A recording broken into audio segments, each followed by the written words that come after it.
Well, ladies and gentlemen, I'd like to say hello and welcome to a fresh, brand new edition of the program ASHFORD GARLEY Live on Bridge Radio Africa.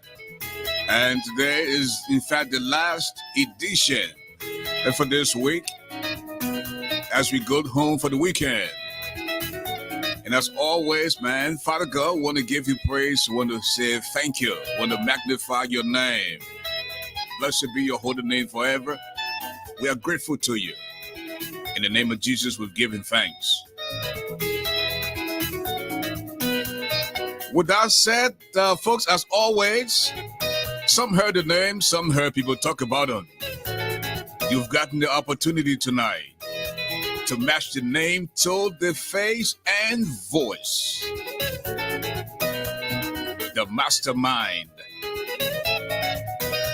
the golden voice of radio, the medicine of the microphone. Jira se tukwa yege zepomplo dara jaku abe o chiraji.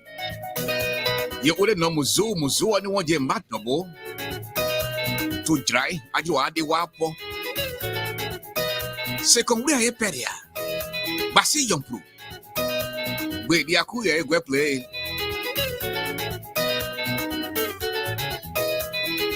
Don't go seeking for happiness. Your spouse can make you happy. Your kids can make you happy. Look within yourself and find something to make yourself happy. Africa's media do it extraordinary. He doesn't eat iron, but he's definitely stronger than a lion. As for the giant, and now you know me, Garlic. Welcome.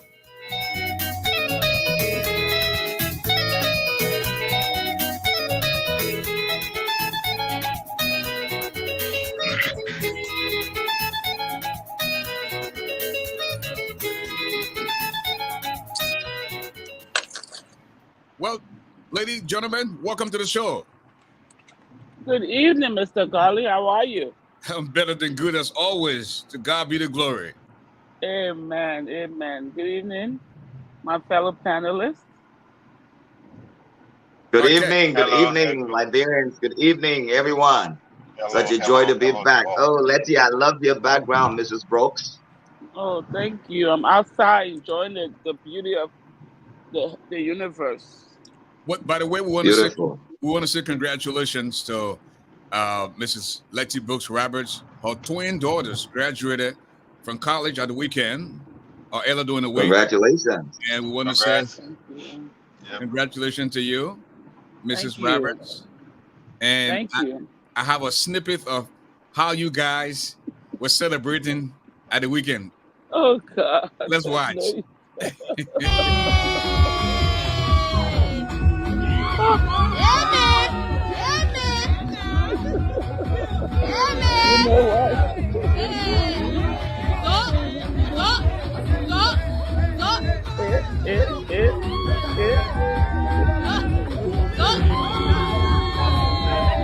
I said the woman spread it in la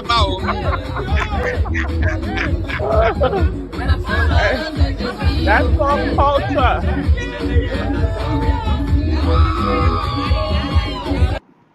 Again, Mrs. Roberts, want to say congratulations. Tell us about the feelings, man.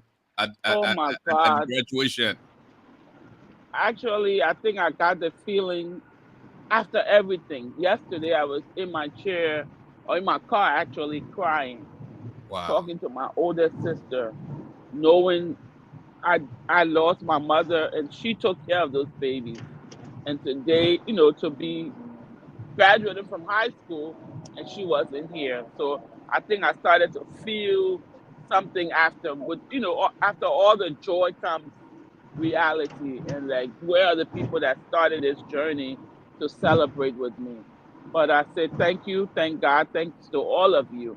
And all of us with children, we know the joy, how it is, the ups and downs, the sadness and all of it, all that it takes. It's not all peaches and cream. So to get to that over that hump, it's a great feeling. Thank you all for your prayers, your support, your love, and to all the graduates of 2023, we say bravo. Okay. Thank you. Thank you, Mrs. Rabbits. Congratulations, Thank mother. Yeah, congrats. thank Well, folks, we have two guests coming on tonight. Uh, okay. we have the Honorable Alice Jones. Alice Jones wants to be president of Liberia. So our first segment, we will invite Alice Jones to tell us why he wants to be president of Liberia. And then our second guest is a staunch member of the ANC, Okay. Mrs. Yasendi. And we'll also have a special guest panelist that if he shows up, Remy Gray, to also tell us about the platform of ANC. So, I mean, the laundry list is jam packed tonight. And besides, former the current Vice President Joy Howard Taylor is in the news. We have the running mate to JMB is also in the news. We have some clips we are going to be watching tonight, and then we can just talk about them. But in the meantime, our first guest is here. But before then, I'd like to welcome our viewers tonight. We have Michael Bobby Bull. He's in the building. We also have Prince Ngadi Shalif the second. Barbara Bobby Charles is also here tonight. And yeah, my guy said, Stanik, the guy said they say your crown got series inside. Why can't I see you, my crown guy? And I see Anthony Gate is here, and Cole Gloria Volkat Moldbat. There's also Kanka D. Shedrick is there. So at this time, ladies and gentlemen, please join me in as we introduce our first guest, the Honorable Alex Chuchu Jones. Mr. Jones, would you please turn up your camera if you can get us loud and clear? Alex Jones, are you there? Yes, I'm here. Can you hear me? Yeah, we can hear you, but we cannot see you.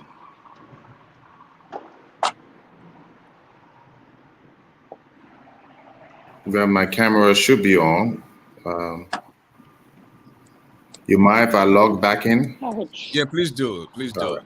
Okay. And as we wait for him to log back on, we have Joman Jala, Toka D. Riches, G. Andre Willems is also here tonight, and the rest of the crew. So, folks, please do us a favor, share the video. Don't be selfish.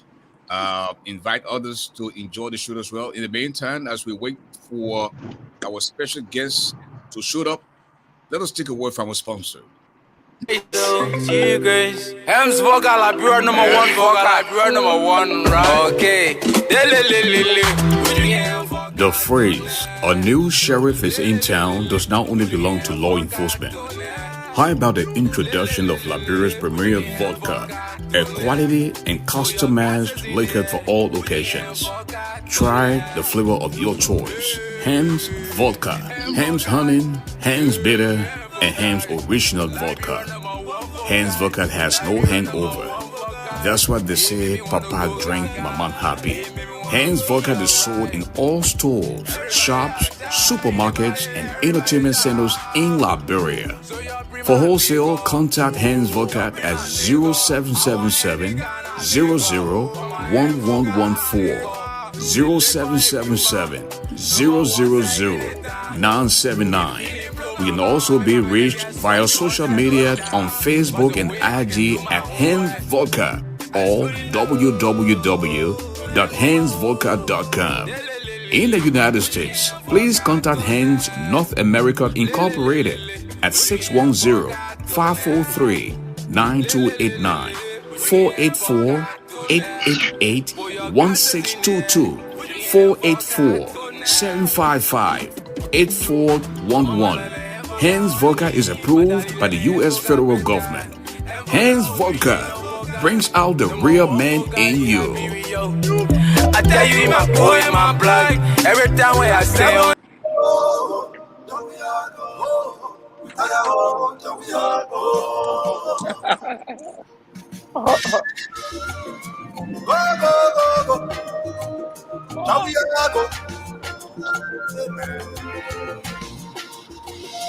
Seven are crying, no. African women are crying, no.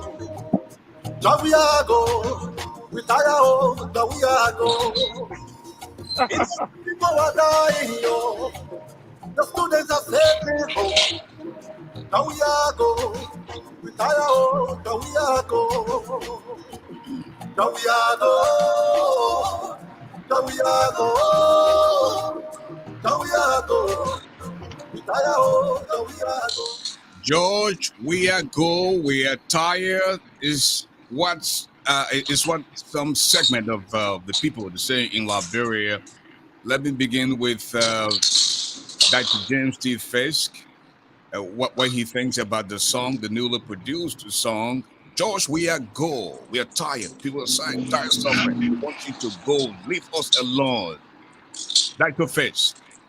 Yeah, but the thing is, Liberians, we are quick to forget. It's one of the reasons why Mr. Weir was enthusiastically elected, because people were fed up. Ellen wasn't providing the jobs.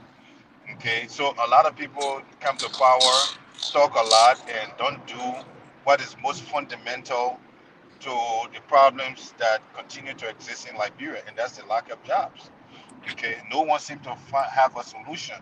So right now they're saying the guy or song George We Are Go, but they also need to start putting a song together that talks about what do we replace George We Are with, because it's not about backward looking all the time. It's about how do we move the country forward. So if you just have a song that talks about taking away George We Are, then of course that record is still incomplete. So let's go and complete the record so that Liberia continues to benefit from the future. That's what I would say. Pastor Addy, do you agree that we need some type of replacement? You can't just say George We Are Go when you have nothing to replace him with. What are your thoughts? Well, quite frankly, that song is a clear manifestation of the hardship and poverty Liberians are experiencing under this government. But to say that they have nothing to replace President George Weah with is quite an error. In my opinion, quite frankly, they are very much resolved on hopefully choosing the ambassador Joseph Boyka. So Liberians do know what they want. Oftentimes, we tend to think that those who are on the ground and those who are experiencing the pinch of this reality don't know what they want. Something I differ with completely. They do know what they want. Sometimes in campaign, you want to feel, touch, and get the sense of who is going to be your next leader. But in this case, some of the surrogates are saying, Ambassador Boyka, you don't even have to come on a campaign trail. As you will hear, what's his name? As you will hear one of the leaders who happens to be the running mate to Ambassador Boyka speaks in this video. Let us take a listen. I was sitting here, elected senator. We're not going to campaign only one party here. When the election. All of us. So let's say, we'll tell women GMB to say that. We'll go across this country. We will tell Omen JMB to sit down and we will go across this country. Idatus added. That is quite a resounding confidence of victory. When he made that statement, I was reminded of the U.S. campaign where Joe Biden stayed in his basement and beat Donald Trump. So that is just a reality, because the people are the folks are quite aware that the ambassador is quite popular, and what they're really saying is, Mr. Ambassador, just sit back so that we welcome you into the coronation of the presidency, because the victory is certain. So that is quite a great exuberance of confidence that indeed we are poised to receive the next president of Liberia, Joseph Imam Boyka. Mrs. Letty Brooks Roberts, Yes, do you agree with Pastor Avid that he should sit down and they do the and campaigning. do the campaigning? No, I don't. How do you win a victory without participating? That shows there are some people that even though y'all want to believe that he's that popular, there are some people that don't know him, want to see him. You know, seeing the person that you're going to vote for gives you more energy to want to vote, and you want to hear from them what they are going to do from their mouth, not from another person. So to say that he will sit there and other people go and campaign, I pray that we live to see it. Dr. Fisk, what do you make of the decision to allow Ambassador Boyka to sit at home as the rest of the Unity Party team and other surrogates campaign for him? The thing is, I heard that Reverend Addy talked about what's his name, Joe Biden sitting in his basement. No, that was Fox News propaganda. Joe Biden ran a very effective campaign. Otherwise, Joe Biden would not have gotten South Carolina, for instance, and which motivated his campaign, propelled his campaign towards victory. He was there. He was always on the ground. So I don't know why it is Mr. Joe Biden were in any kind of close.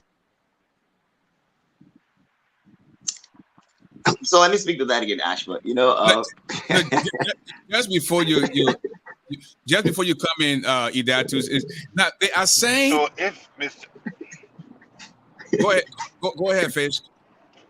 Yeah, if at the end of the day, Mr. Boyka is sitting down for them to have a proxy run a campaign for him, that's not a good sign for Liberia. So what it means is that you are also possibly going into the leadership, having Mr. Kuhn run the entire country, and then you'll be like a ceremonial, something similar to what George Weah is. George Weah is a ceremonial president. All he does is fly and shake hands. So maybe that's what Joseph Boyka will be doing, and Mr. Kuhn will play the role as a prime minister and run the country as the chief executive, while Mr. Boyka will sit down and be drawing checks.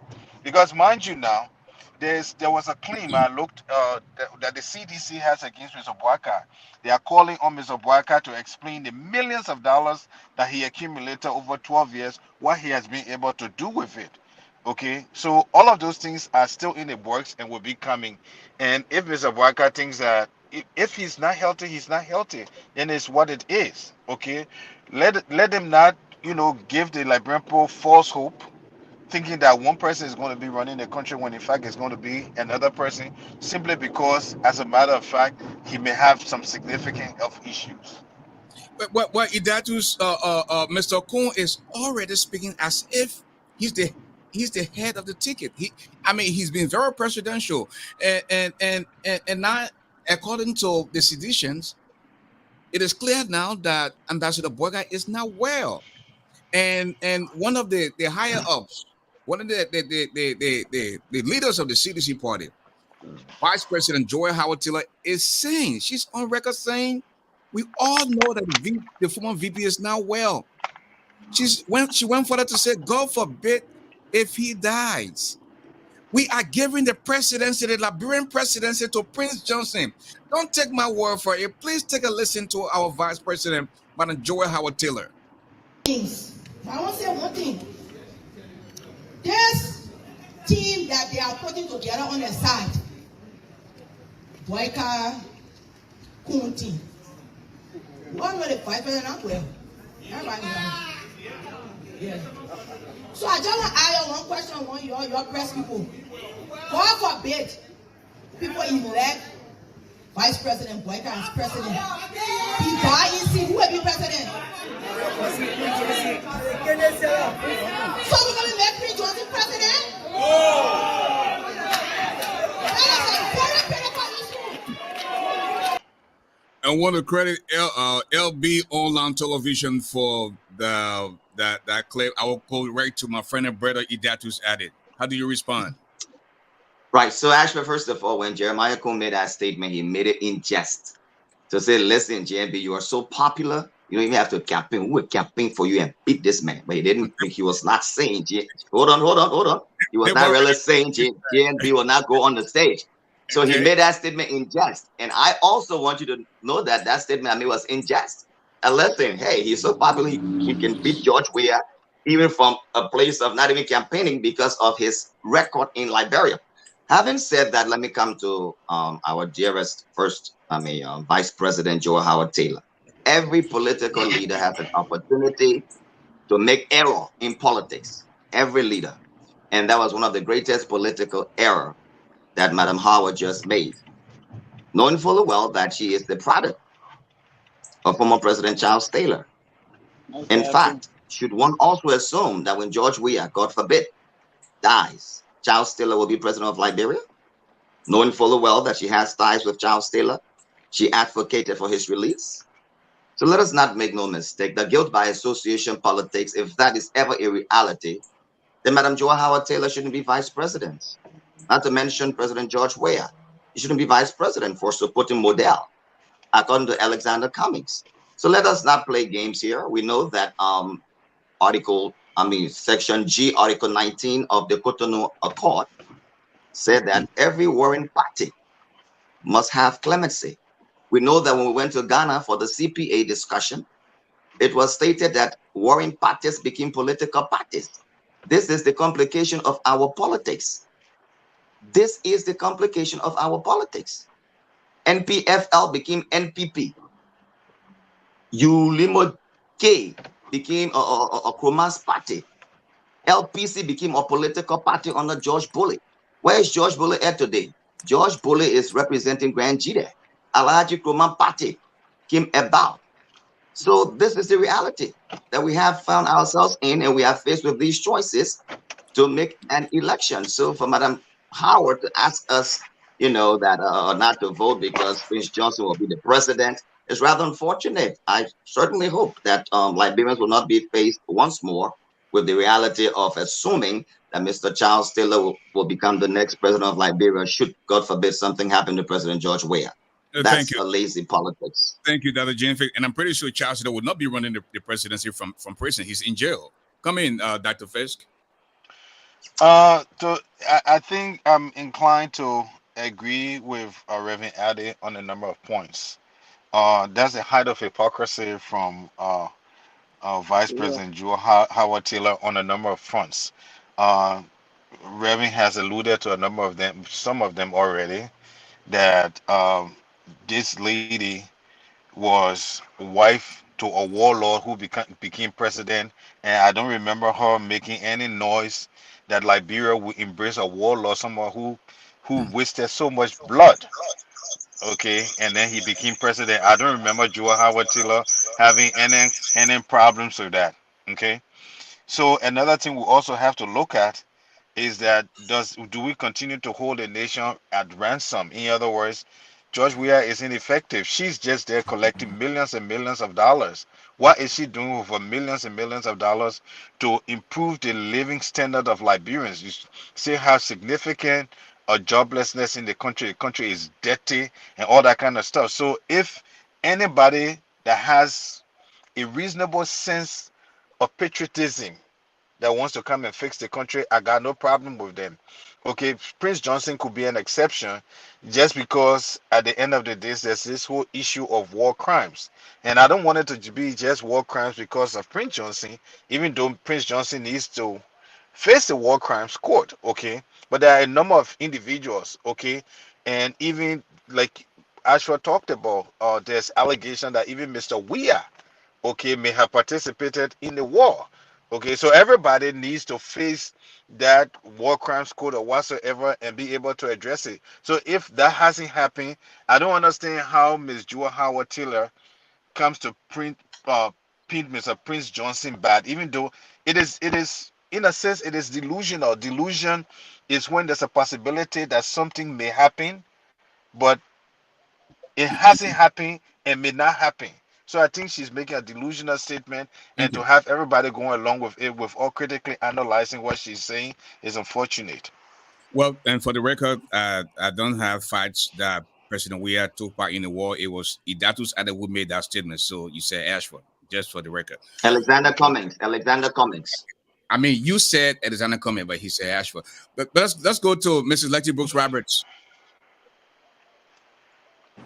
Yeah, I will agree with both of my fellow panelists that Joe Howard Taylor should be the last person sitting here and judging someone based on association. Why we agree that Prince Johnson, proximity to the VP and the current standard bearer, we're not so thrilled about, but she's not the best person to bring that point out. She she should be ashamed of herself that she has been used, and all of a sudden it's campaign time, and now they're bringing her out of the parking lot. So now she can come and talk. How she went to the southeast, all of a sudden she's going to do things that she should have done the past 5 years. So I know she's not the one talking. Thank you. With that said, we have two powerful guests here tonight. We have presidential aspirant, the Honorable Alice Jones, and we have the CEO of Second Thought, Mrs. Ya Martin Quay. I will give Honorable Jones 2 minutes to introduce himself, and then we'll go to Manakwe. Rather, instead of Jones, since she's a lady, I will allow Mrs. Quay to please introduce herself in 2 minutes.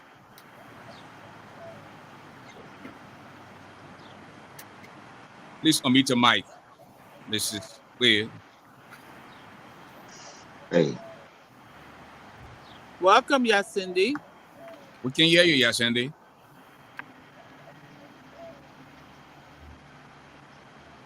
The camera seems frozen. Okay, as we wait for her to make some type of adjustment, why don't we go to Honorable Jones? Alice Jones, please. Yes, thank you very much, Ashford, the Giant. It's a great pleasure to be on your platform, as always.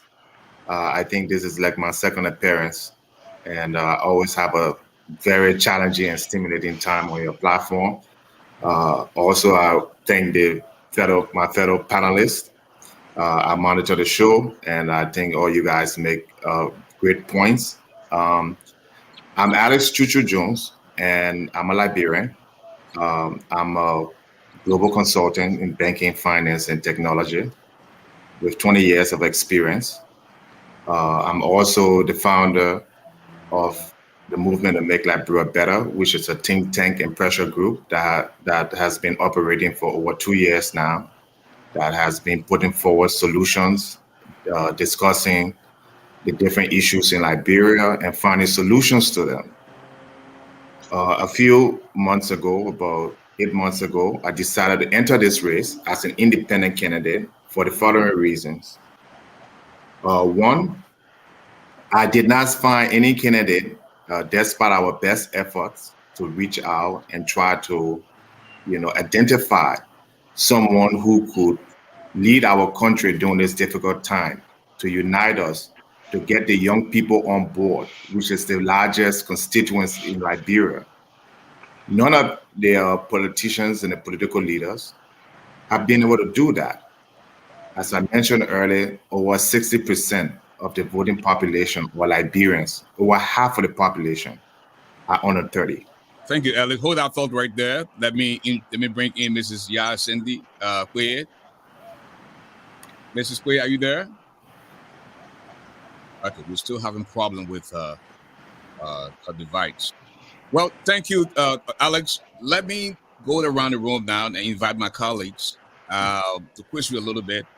I know you want to be president. You started telling us why you joined the race. And I'll begin with the Reverend Idatus Ade. Alex, this is Alice Jones. He wants to be the next president of Liberia.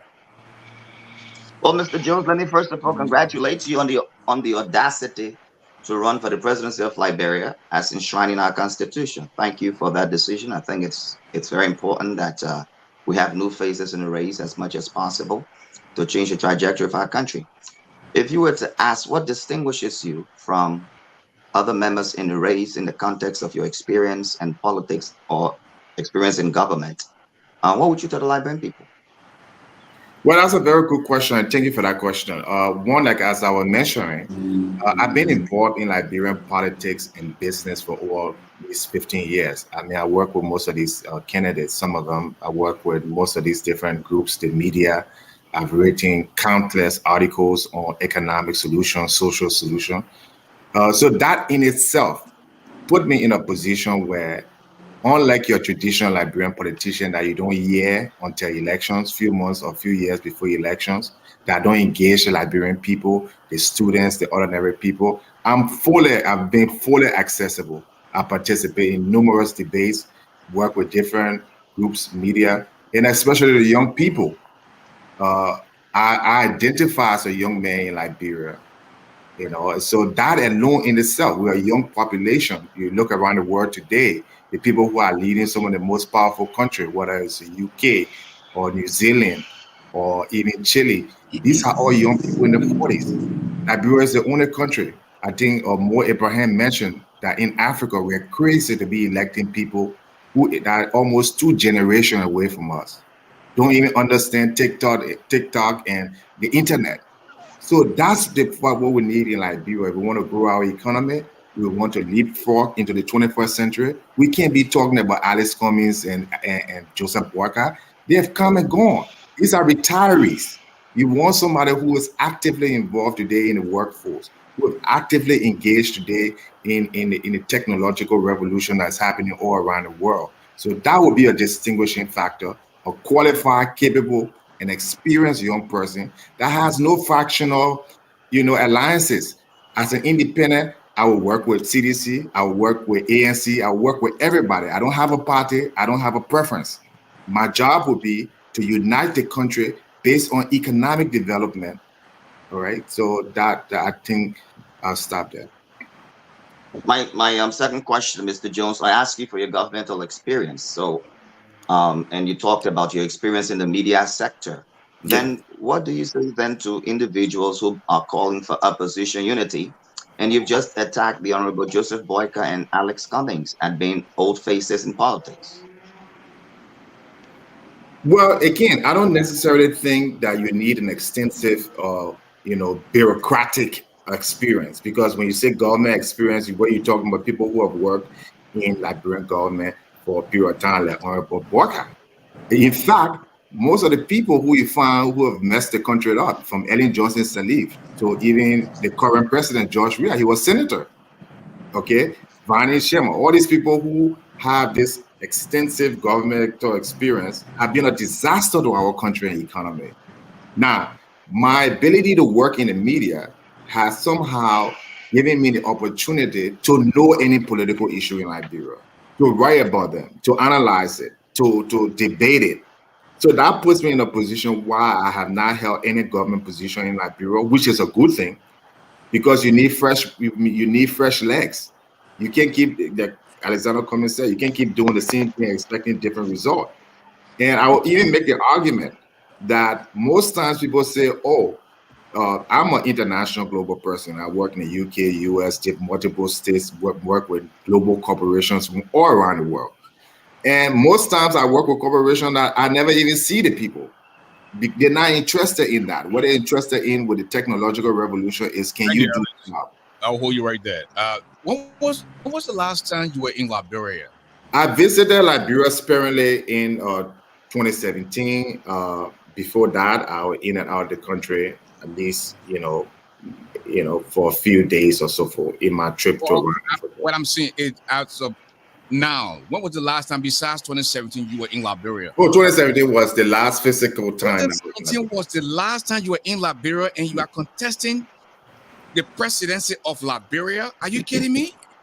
So your argument is, okay, so your argument is that someone needs to be in Liberia for an extended period of time physically to make a good leader. Tell us about your campaign. Tell us about the chairman of your campaign. Tell us Okay. about Those are very good questions. your visitation in other parts of the country. All right. You intend to lead the country. Absolutely.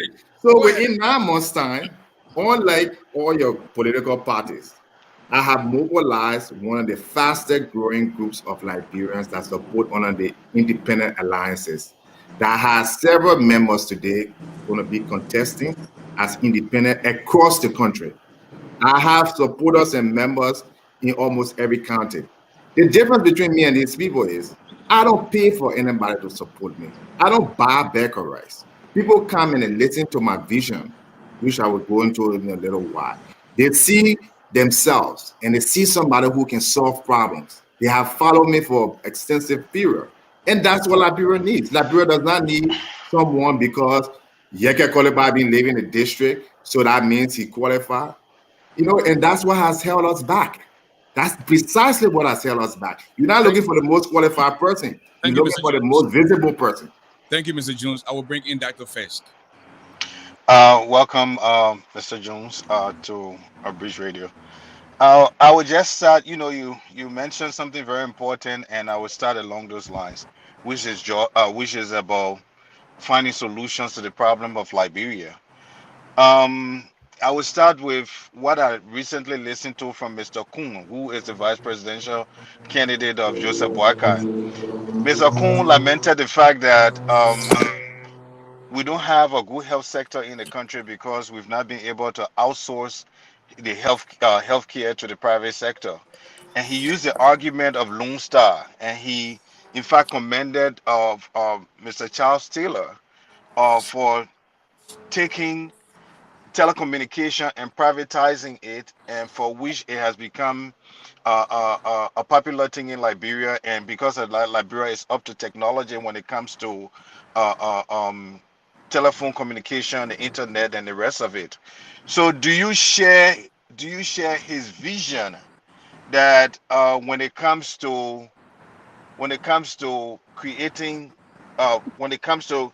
opportunities for Liberia, the best way to do is to just outsource basically everything to the private sector? Help us understand. What is your view?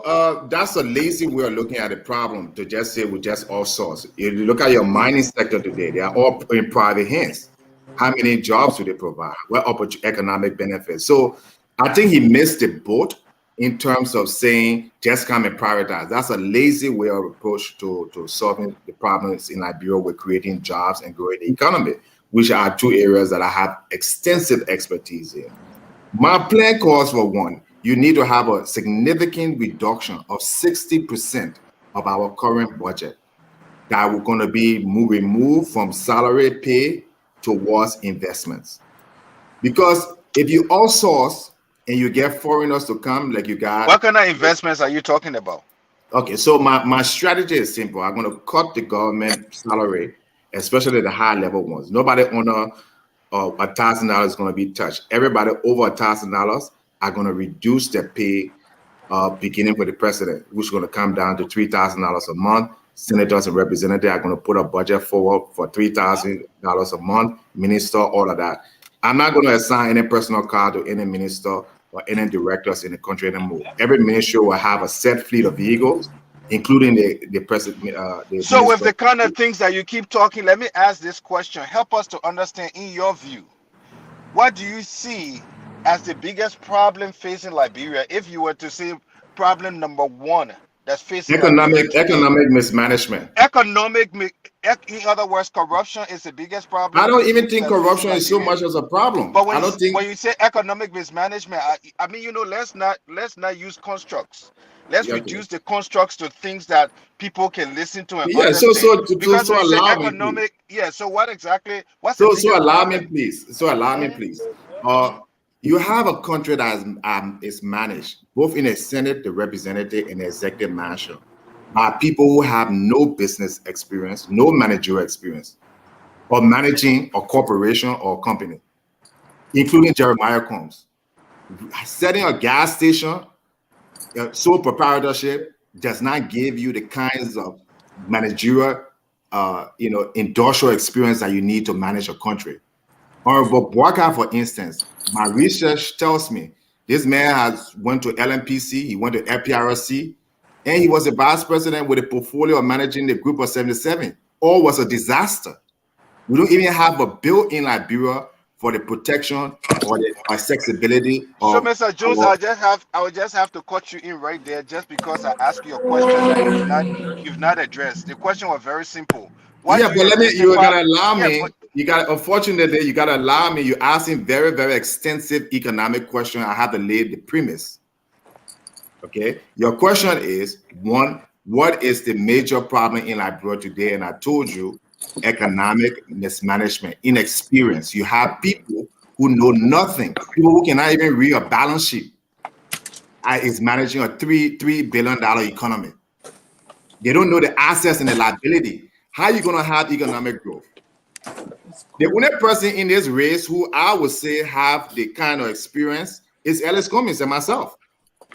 George Weah does not have any kind of business or managerial experience. On this platform that Ellis Cummings has outlived his usefulness. Yes, but the context I'm making here is that even in corporate America, you have people who manage banks and manage corporations. What ends up happening? They move on and they bring younger people, more technological people to help them. It doesn't mean that they expire. It doesn't mean that they're not useful. But what I'm saying is that I'll get a kid situation with Microsoft. Bill Gates set up Microsoft in his 20s. By the time he was in his 40s, what he did, he transitioned over to a younger man in India. The same thing with Google. So you cannot because let me ask you a question. My opinion. Mr. Jones, I understand that you're trying to lay a premise, but this show has a parameter in terms of time and ability of respondents to address questions. Okay, so I'm sorry if I'm cutting you off, but because I see you are pontificating on other issues.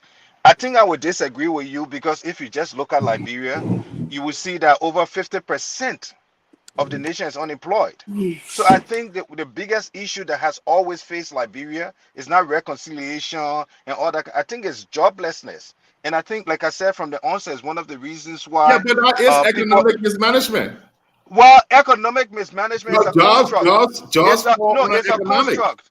No, I don't want you to create the opportunity to be able to escape. I ask you a very specific But that question. is the answer. I said, no, you said economic mismanagement. Corruption falls under economic mismanagement, and the number of things I can list. Right. But like I said, I'll just end by making this observation that you did not address the question, or you're not specific with your answer. And I would disagree with you that it's about corruption, because you sound something similar. But I did not say about corruption. No. Now I'm saying you're asking the question, but you're not listening to my answer. I think the issue is joblessness, and I would like to hear what would be your solution when it comes to creating jobs, because you just criticized Mr. But then ask the question that I can say. I mean, I came on the program ready to answer any question.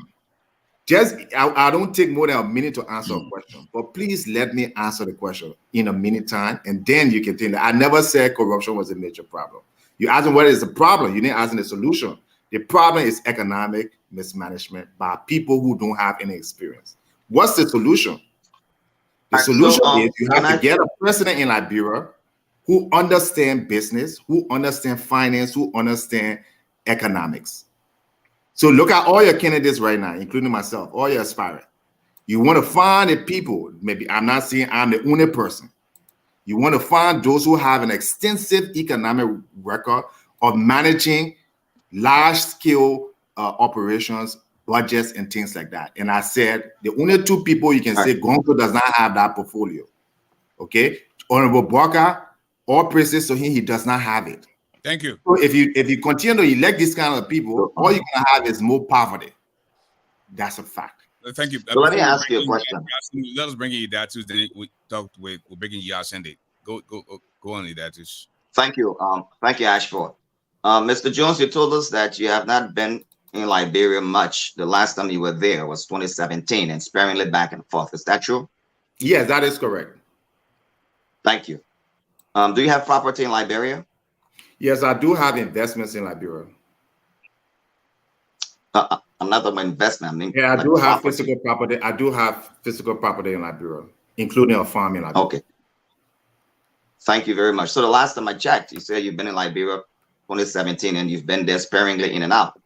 But are you aware that the Constitution states that you have to be in Liberia for at least 10 years to be able to qualify to run for the presidency?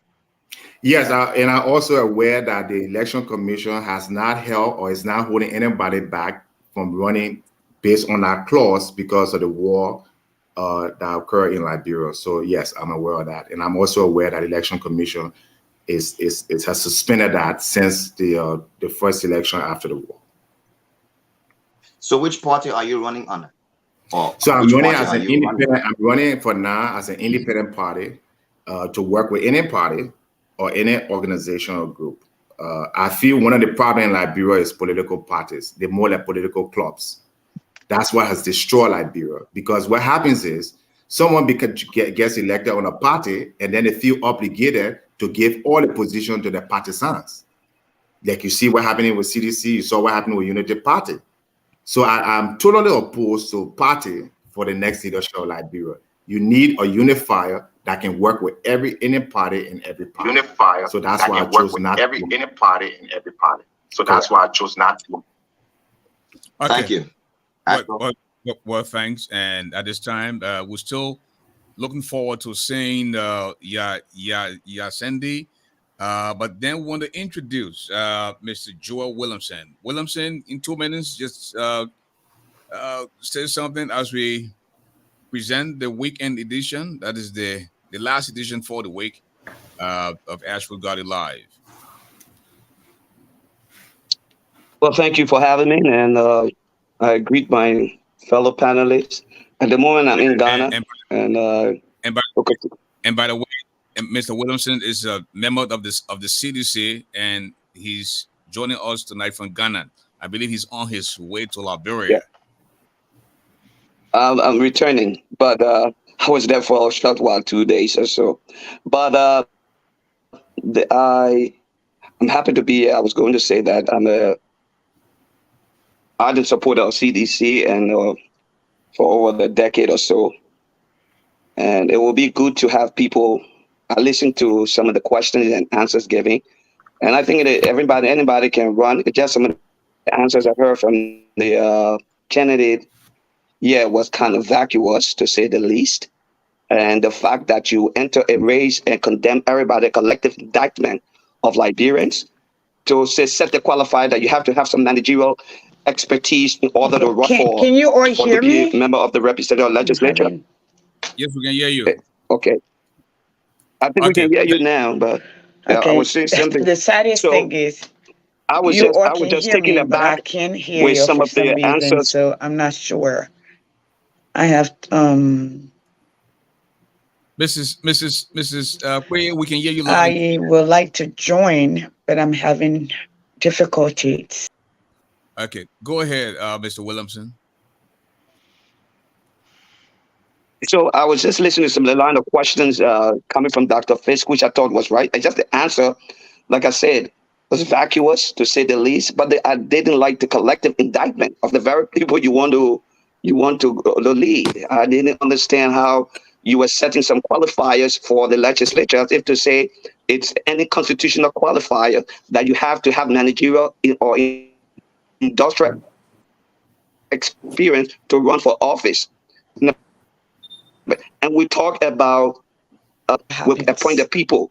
There's two attributes of membership that I always talk about: responsibility and benefits. It benefits people to be governing the appointments in government. And see if you see a lot of Republicans with offices, very less than 10%. In Joe Biden office, maybe less than 5%. So because there are benefits to being a member of a party. So the idea that we think Liberia, you don't have understood the Liberian political system, because they galvanize, unfortunately, it galvanizes around individual. So if you're going there to think that you're just going to throw everybody around your idea that you don't need political party and you will win, that's not a history of that. The last thing I would say is that the so-called Liberian intelligentsia have failed to be their own problems. Ellen Johnson Sirleaf, the iconic figure and the emblem of the people who have international bona fides and have worked in international organizations, that she will deliver for them. Unfortunately, she did not. It's one of the reasons why Alex Cummings is having a problem for the necessary gravitas.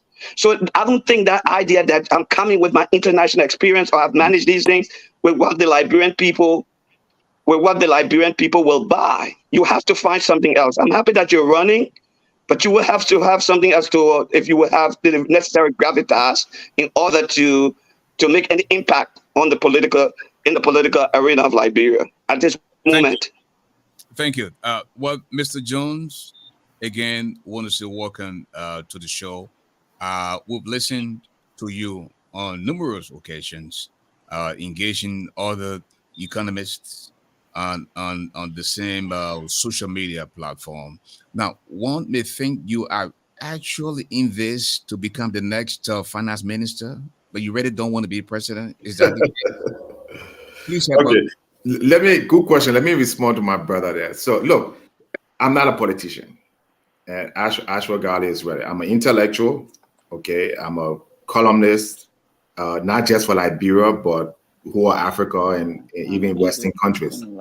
All right. The only reason I think you mentioned, I want to be president. No, perhaps somebody like me needs to be president.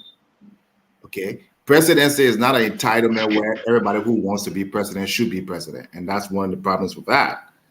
So I'm not desperate for any office in Liberia, political office. All I want to think, what I think is that you mentioned you have a problem. All of us have relatives back home. We see the situation in Liberia, what the seventh poorest nation in the world. Well, we see the unemployment rate. We see all these problems.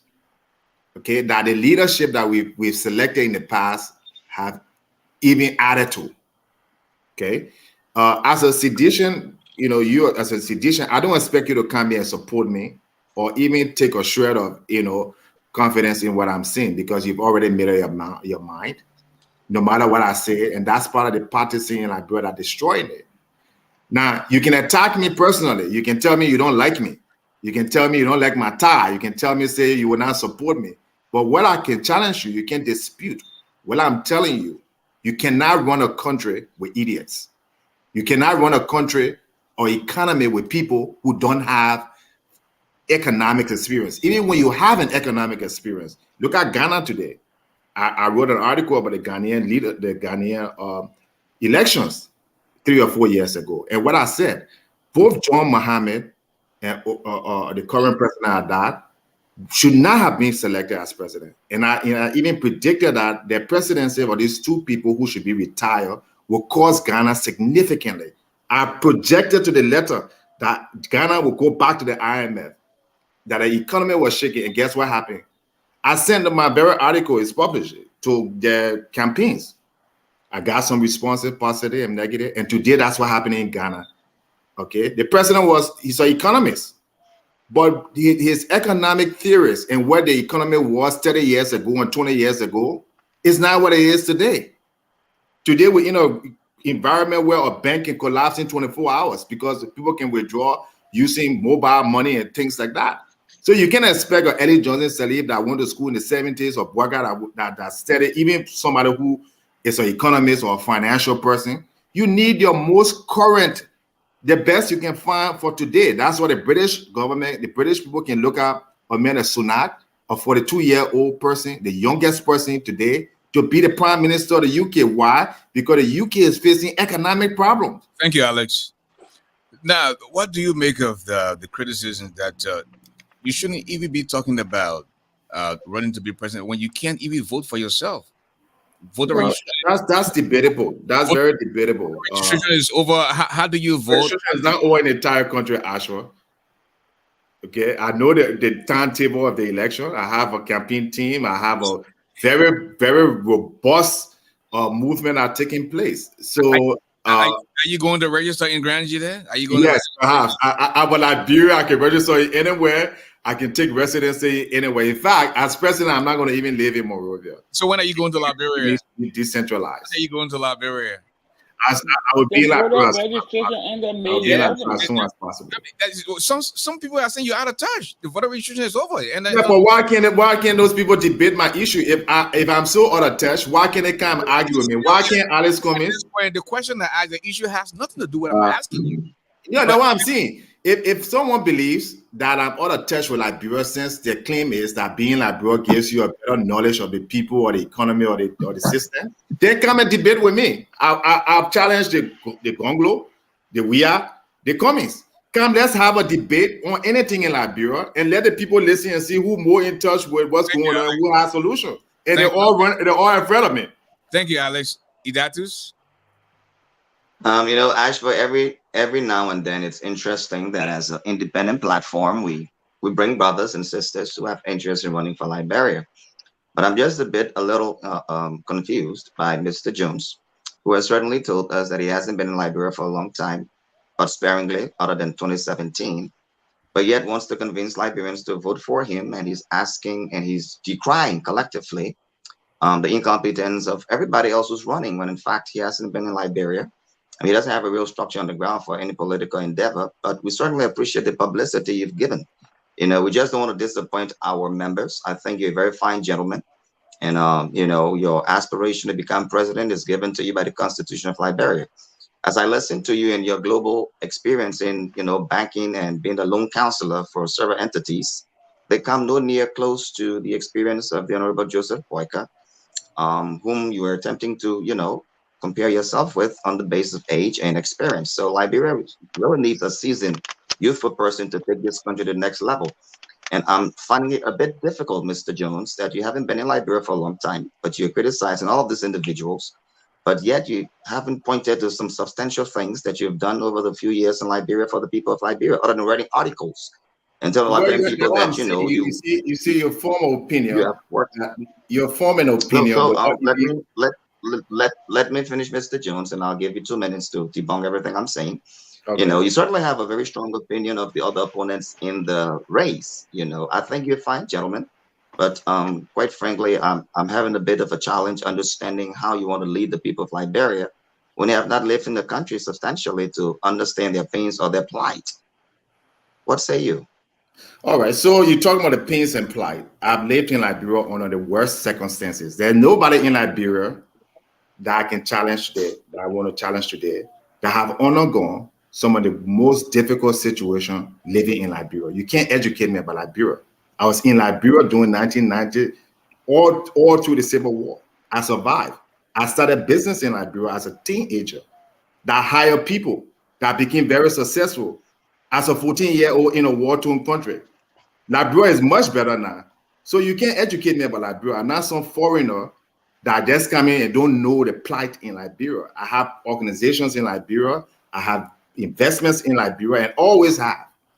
Okay, I have family members. I have people that, a lot of time people ask me, well, what do you do for this person or do? I said, I would never, for political reason, go out and talk about what I do for people in Liberia. You elect me if you want based on my platform. But I'm not here to go and say, I get 10 people. Go to school, so something here, please. Let me finish in 1 minute. So if that's how you select your president, then you have a problem, and that's why the country is the way it is. You have not had an opportunity to review any of my platform, my manifesto. Your only argument is because I haven't lived in the country in the last 5 years. That in itself makes me disconnected. Then why are thousands of young people today, if you go to Monrovia, you go to University Library, you go all around the country, young people are the ones who are pushing me to run for office. Like I said, I'm not a politician. Their hopes are on me. They're not supporting Boyka or Cummings or all these people. They look up to me. They're in my chat rooms. Dozens and thousands of them. So you may be disconnected because your focus is the old politician. Okay. That's it. Ellis, we'll leave you there. Want to say a big thank you for taking the time. We had a lot of 1 hour for you. We have Thank you. time. And no, the time is up. Idatus. I will just give him the chance to. I give him 2 minutes to No, it's close not. out. It's not been talking. Please It's let me not been interject talking. here. No, we don't have time right now. Please hold that thought. Look, I'll give it a minute to close up, and then we'll bring in our Can I next just, before the candidate leave, our okay. next look, guest. Our next guest, please, Mr. Williamson. Ashford, thank you very much for being here. It's a pleasure. I always look forward to coming to have a stimulating debate on any issue in Liberia. I don't draw back. I have the Business and Economic Forum that I just did this morning on Truth FM. I do it every week. On Crossfire, which is a political show, one of the largest, cover the whole country almost every day in Liberia. And I'm open to debate anybody on any This is subject, a any political leader. Thank you, So Alex. if you haven't heard about me, it's because you've probably been, buried in some political party and your minds are limited. But the Thank you. Liberian people are waking up and the young people are looking for new direction and new leadership. So let's move forward. And I will look forward to coming back again so we can discuss in detail my policy. Thank and you, my Alex. proposal. Thank you very much. Let's have you here. Okay. At All this right. time, ladies and gentlemen, I'd like to introduce E. Raymond Gray. Raymond Gray is a staunch supporter of Alice Cummings.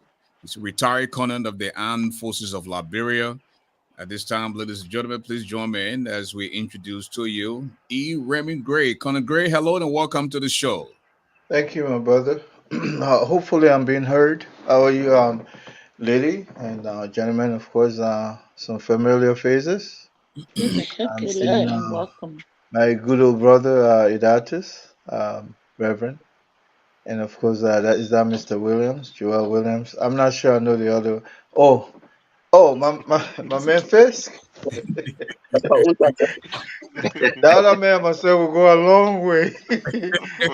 That guy's my blood brother. Well, How are you, my man, Dr. Fix? Colonel Gray, Yeah, man. let me just give you the first one in the first minute or two to tell us about your party. I'm pretty sure on the 26th. I mean, everybody you go a long way. Will be naming a running mate to Alice Cummings. So tell us what is going on in your world as it relates to ANC. Well, we don't want to jump the gun, but I think the Alternative National Congress is on course through the CPP. At first, there were some hurdles. Let us say it that way, because look, it's difficult to pick a ticket that you think will resonate with the people. So there was this issue about. So there was this issue about who to pick, and of course we had to slim it down, and I think there's a finalist and somebody who believe possesses the integrity, and that individual, of course, could be named on the 27th. But we believe that that individual also comes with not only a wealth of experience, but this is an individual who the younger folks can relate to as well. And that those are all some of the criteria people look for within, um, within the the sphere of candidate or people that are shortlisted to take over the VP role if picked. Yeah, so there are so many things to look forward to. But I can tell you one course, and you saw what happened in Nimba. It was much organized, and on the 27th, I think the CPP is looking at bringing some 40,000 plus people in that convention area where the VP will be named.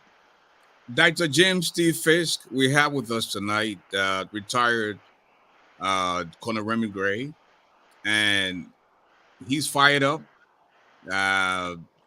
We just listened told him, he said the running mate to Alexander Cummings is somebody that he's proud of, somebody that is qualified, smart, and is ready from day one to pick up the task.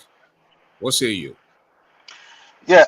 First and foremost, welcome, my brother Remy. We go back, like he said, we go back very long way. This is my That man political must brother. say fire over food. Yeah, I mean, he's been a very good friend, a very supportive friend. I have to say that publicly. However, now it's political season, and first thing first, I mean, if the speculations are what they are, in a way, we have to congratulate Mr. Cummings. If the speculation of going with Charlene Brumskin is is going to pan out, and the reason, and I was just talking with someone after I saw that stuff splash on the internet. I said, well, instead of Cummings referring to themselves as Fixer One and Fixer Two, just because Joseph Walker came with Rescue One and Rescue Two, because you need to be able to to to to give yourself your own designation. I'm like, they could come and refer to themselves as a JA ticket. JA meaning job and integrity. It sets them apart. That in itself explains a lot by itself, and those are two initials that Liberians can easily remember out there and run with it. But uh, however formidable a JA ticket is going to be, um, I have some reservation with Mr. Cummings. I know that he's very good. I know that, well, there's a speculation that he has this financial economic expertise. But a president is also supposed to be a national unifier. There was the other day, Mr. Cummings was talking about a bowl of rice and a certain population taking the bowl of rice. And what he said was reminiscent of the divisive politics that the likes of Bacchus Matthew sowed in our country. And because of the wedge issue, people like Eugene Fagon was able to use that wedge issue on Facebook in the interest of CDC as a way of trying to, and one of those things, country giant for Mr. Weah, trying to give the impression that you have two sets of Liberia. So Mr. Weah talking about country giant, trying to emphasize and push the notion that you have two segments of Liberia, and then you have Mr. Cummings, who came and talked about bowl of rice and all that kind of thing. So Mr. Weah may not necessarily be talking along the lines of being a unifier, and Mr. Cummings just came and said something that's similar. And most of his supporters are saying that, oh no, it was something else he was trying to say. You being his supporter, help us understand how Mr. Cummings did not amplify a wedge issue that has not been resolved in Liberia, even though we have had a number of reconciliation conferences and all of these things, trying to create the impression that you have two segments of Liberians and you have one group that are more indigenous and more native than the other. Help us understand that. Mr. Fix, I think the concept of a bowl of rice is also the same as the idea of growing the tent. Mr. Cummings talks about this bowl of rice that we can make bigger, where everybody will have the opportunity to dip their hand, in that bowl. In other words, to participate within that bowl, make it so bigger that to the extent where everybody will be accommodated somehow. And I think that's exactly what Liberia will need at a certain point, because people have been dispossessed, disadvantaged from dipping their hands in our economic activities. The fact that either it's little or it's not enough, or maybe it serves only a tiny group of people. But in this case, he's saying that, look, we can have this big bowl of rice and grow the rice to the extent where everybody will have their hand in the bowl to at least feed themselves. The But same the would. thing is, when Mr. Cummings made his statement, he was exercising something called a revisionist history. He was trying to say there was a time in Liberia where there was a segment of Liberians who kept everything to themselves. And if you do a critical analysis of the history of Liberia, that argument doesn't pan out. So he was not speaking as if he was trying to bring the country together. He was speaking as if to say, and uh, uh, uh, that you have a segment of Liberians who have disenfranchised the rest of the country, and now we're trying to reclaim. That's the same kind of divisive politics that Mr. Weah came about with, and why people are calling him country giant for a very long time. No, So I mean I to can go back. understand. I can understand you are trying to window wash what Mr. Cummings said, No, but no, let no. us understand the context in which it was said. He said that in the past people kept the bowl for themselves. So isn't it divisive? And as someone who's aspiring to be leader, shouldn't be he be trying to get away from that CDC politics where certain people see themselves as more country than other people, more native than other people in the 21st century, mind you? What kind of politics are we preaching? Help us understand. No, now I think the misconstruction is there from the get-go. The idea he's saying that in the past, this bowl of rice they had fed only a certain amount of people. But he said we could grow this bowl of rice where everybody will have their hands in it. That is a unifying message. And the thing about it, we have a country. Is it Those true only certain people in Liberia who had access and the rest of the people were being No, no, he subjugated? said Is that I true? use the word everybody, not certain. I use everybody. Everybody mean all. It's inclusive. And the idea about our people having to understand a certain way words are coined. It's a special way of delivering your message. They go by sound bites.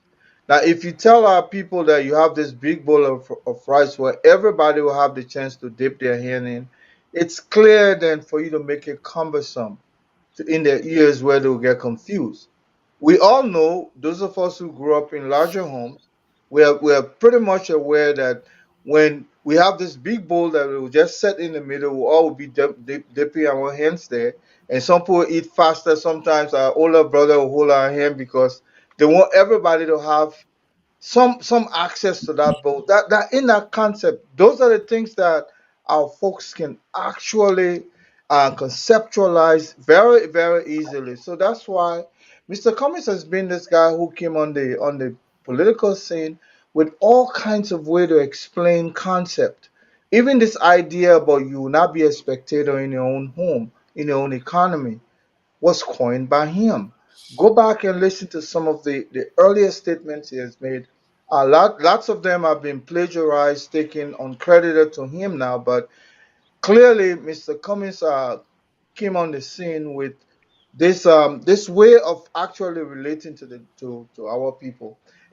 He may not be saying it in some flowery ways like how some people can coin their words, but the common man sometimes can understand, like the concept of the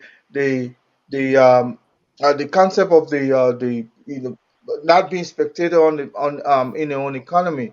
Today, people are saying, well, they're not even spectator anymore. They beyond Douala now.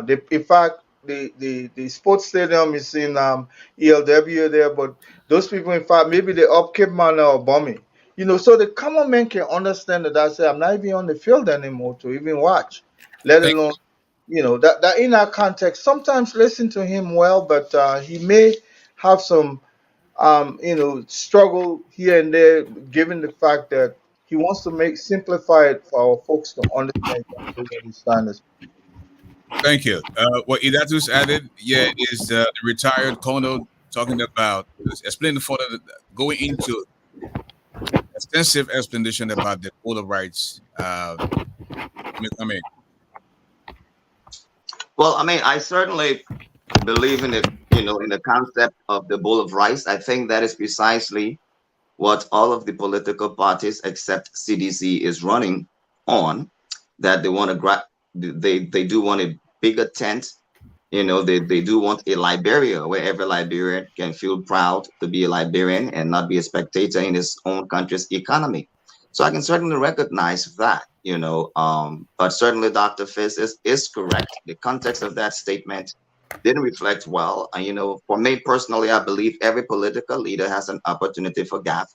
And, it may not have come out that way, to kind of express his view, but it came up in that context. But Mr. Cummings is certainly a decent man. And I certainly believe his vision for Liberia is as consistent with upholding the integrity of our country. Having said that, Mr. Gray, there is this issue that your convention was supposed to tell the Liberian people your candidate after making such an announcement or pronouncement. But then what happened that led to the postponement of this announcement? Reverend or Mr. Idatus Adi, politics is an art of the possible, and we are in a contest. Let us simplify what I mean. If you watch the NBA today, they are in a playoff. There are times when you not put your key player on the pitch because probably on the court because maybe the team you want to go big or you want to go small. So it all depends on what's the end game. We know definitely that the Unity Party was poised to have a program in Bassa. Imagine if we're going to name our running mate, and say for instance our running mate was from Bassa, and then a subsequent program was held after our program, it will overshadow. Politics, sometimes you have to take some things back because you know what? It is an art of the possible. Now, they reschedule given the fact that whatever program they might have had there would have, that momentum would be dead by the time we got there on the 27th. Because, like I said earlier, we plan to make that particular rally a message rally that people would see. So we didn't want anything else to overshadow. Look, nobody was being forced to say announce your candidate. You must on that day. No, that's I mean it's Okay. like you tell me that someone Thank took you. their word back, but that was the objective. Thank you. Thank you, Mr. Somebody else can go ahead. Ashford. Thank you, Mr. Gray. Let us take this time to introduce Mrs. Ya Sandy Quay. Ya, are you there? Man, she having terrible connection issues tonight. Well, Mr. Joel She Williamson. might be in Liberia, right? No, she's here. She's back home now. Mr. Williamson, Remy Gray is saying that Cummings comes with. Can you guys hear me now? Yes, we can hear you. Yeah, we can hear you.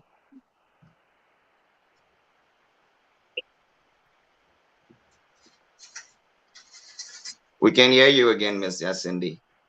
We can hear you. Go ahead. Okay, thank you. All right. So first of all, let me start with telling my sister congratulations on her dual victory with her twin that just graduated. It seems like they just graduated from high school yesterday. Kudos to her. Bless God for her girls that they were able to take a heed to her advice. Burn the midnight candle, make the sacrifice to come back and have the victory dance.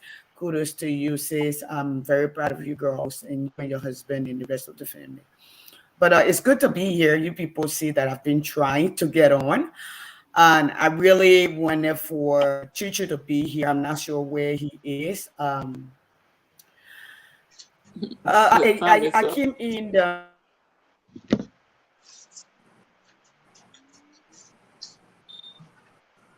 Come on, yeah. Don't spoil Zana Cummings' name, man.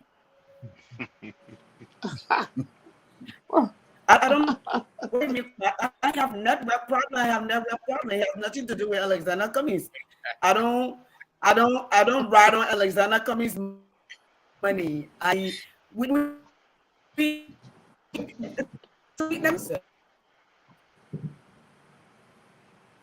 Okay. Well, Mr. Joel Williamson,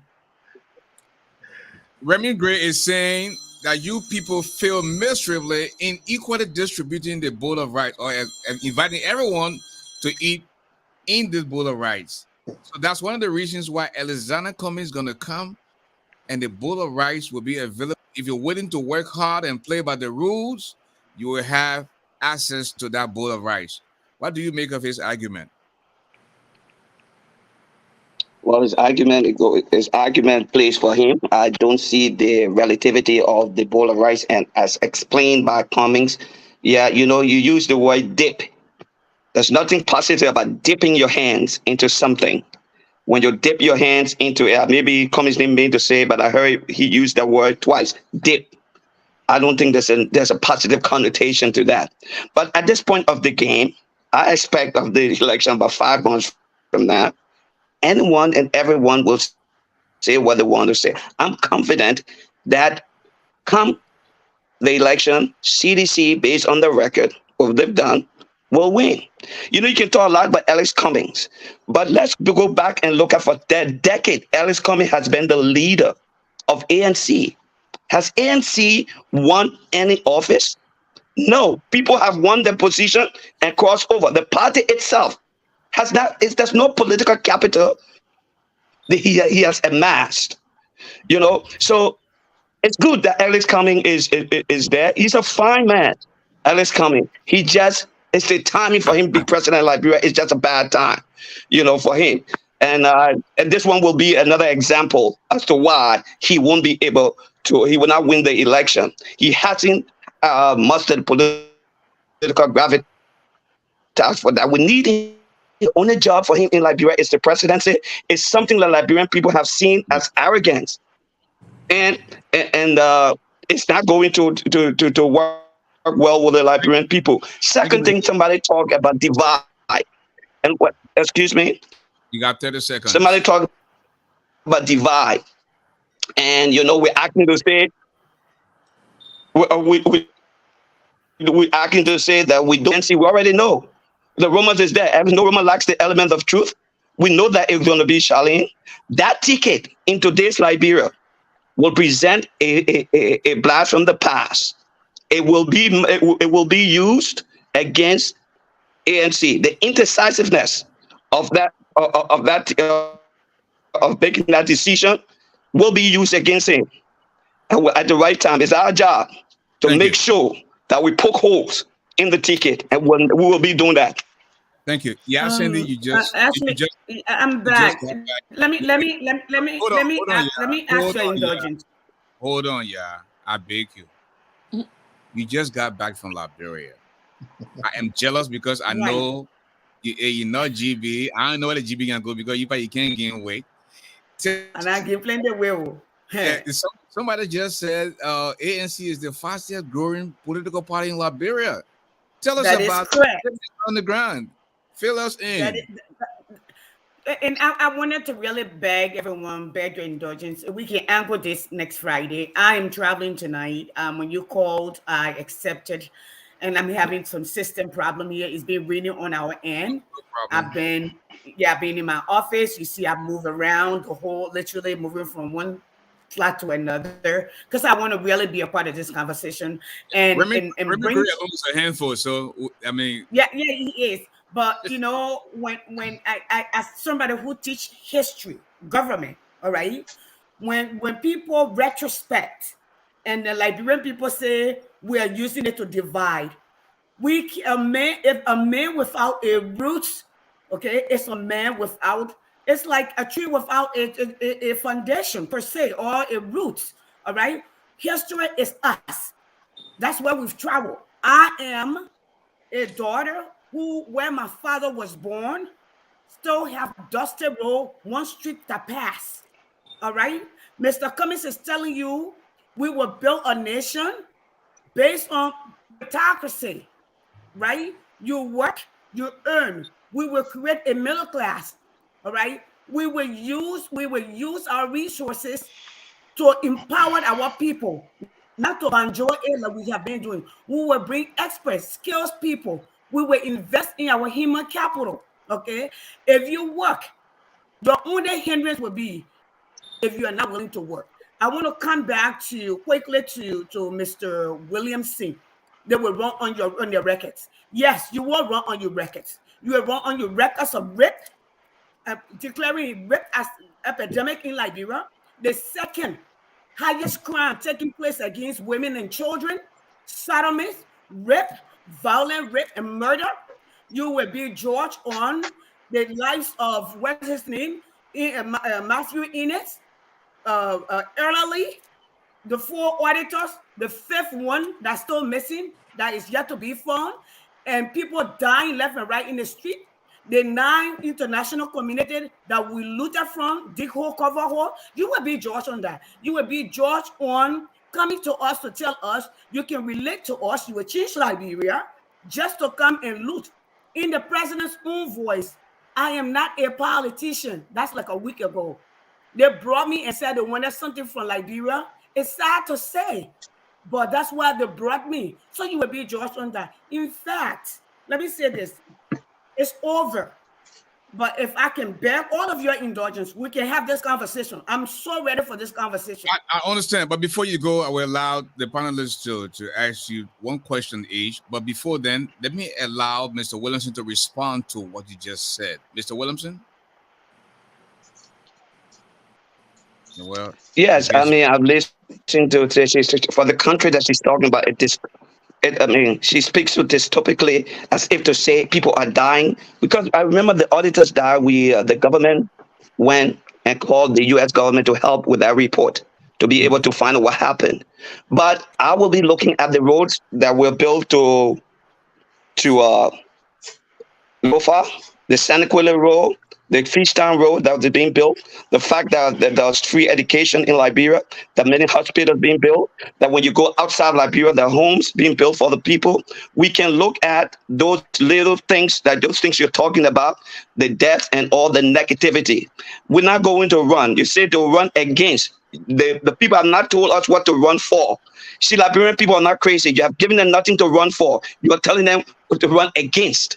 And that's what we just heard on the largest platform, the opportunity that she had to tell us why that she run for the party was missed. She's saying, why not vote for CDC? Tell the Liberian people why they should vote for you. CDC record is there. You're telling why don't vote for CDC. It will be best when you guys have the opportunity to tell the Liberian people your platform. You've been doing this for 6 years of criticizing. You have the opportunity now because the Liberian people know CDC. They know. So if you want to run for now 5 months, tell us why they should vote for you. Don't be very verbose. Send us to places that we can read the manifesto. If you don't have it now, then it's like this. If you fail to plan yourself, you're already planning to fail. Thank you, Mr. Williamson. Dr. Fisk? Yeah, I first want to start. I first want to start with Mrs. Pehe. I'm also an instructor of history and politics because that was my first degree, and I got a master's in communication before moving on to something completely different with a doctorate. Okay, and I can tell you, revisionist history, especially within the context of Liberia, is extremely destructive. Okay, it's important to talk about. Okay, everybody need to eat from the bowl, but when you start about this eating from the bowl with the premise that there was a segment of Liberians that ate from that bowl to the exclusion of the rest of the country, that's a wedge politics. That is why 13 people were executed in 1980 because of the same kind of rhetoric of people like Bacchus Matthew. And the same kind of rhetoric is one of the reasons why Mr. Weah referred to himself as country giant. Okay, so you and Mr. Gray are yet to help us to understand how Mr. Cummings becomes a unifier, which is a very relevant characteristic he needs to have as someone who wants to be a leader of the country. And to some extent, I agree with Mr. Joel. Okay, it's not just about saying that you don't want Weah. Okay, Mr. Weah has been a political placeholder. All Mr. Weah does is get in the plane, go shake hands, okay, and build some roads. And even when you were criticizing the CDC right now, your focus was on crime and death. But Mr. Cummings is a corporate person. I didn't hear you mention jobs. And the biggest problem, and that was the same problem I had with the fella, Mr. Jones, who said he want to be a political leader. When I asked him what's the biggest problem facing Liberia, he said economy. He used a construct. He was not specific. It's joblessness. Okay, if you cannot be as clear to say it's joblessness as facing the country, you have over 50% of the country unemployed, then you're not ready for business. Then don't be telling people that they need to move Mr. Weah if you cannot have a clear agenda that focuses on job. Which is why, I mean, just to wrap up, when I was talking to Remy, I told him, I said, well, if the rumor is true that Mr. Cummings wants to bring Charlene on board, and just to segue, somebody talk about, I think it was you talk about it's ugly past. I don't know what that's all about. But I was saying that, okay, well, if Charlene if it becomes Miss Bronski, then of course he can brand himself as a JI ticket, where it becomes jobs and integrity. That is something that the CDC cannot easily argue against, because the CDC doesn't have a real record to show. So, I mean, after my other panelists have spoken, maybe you can help clarify some of these things that I've raised. Thank you. Idatus? But Miss Letty Brooks on. We're not gonna but anyway, let me proceed.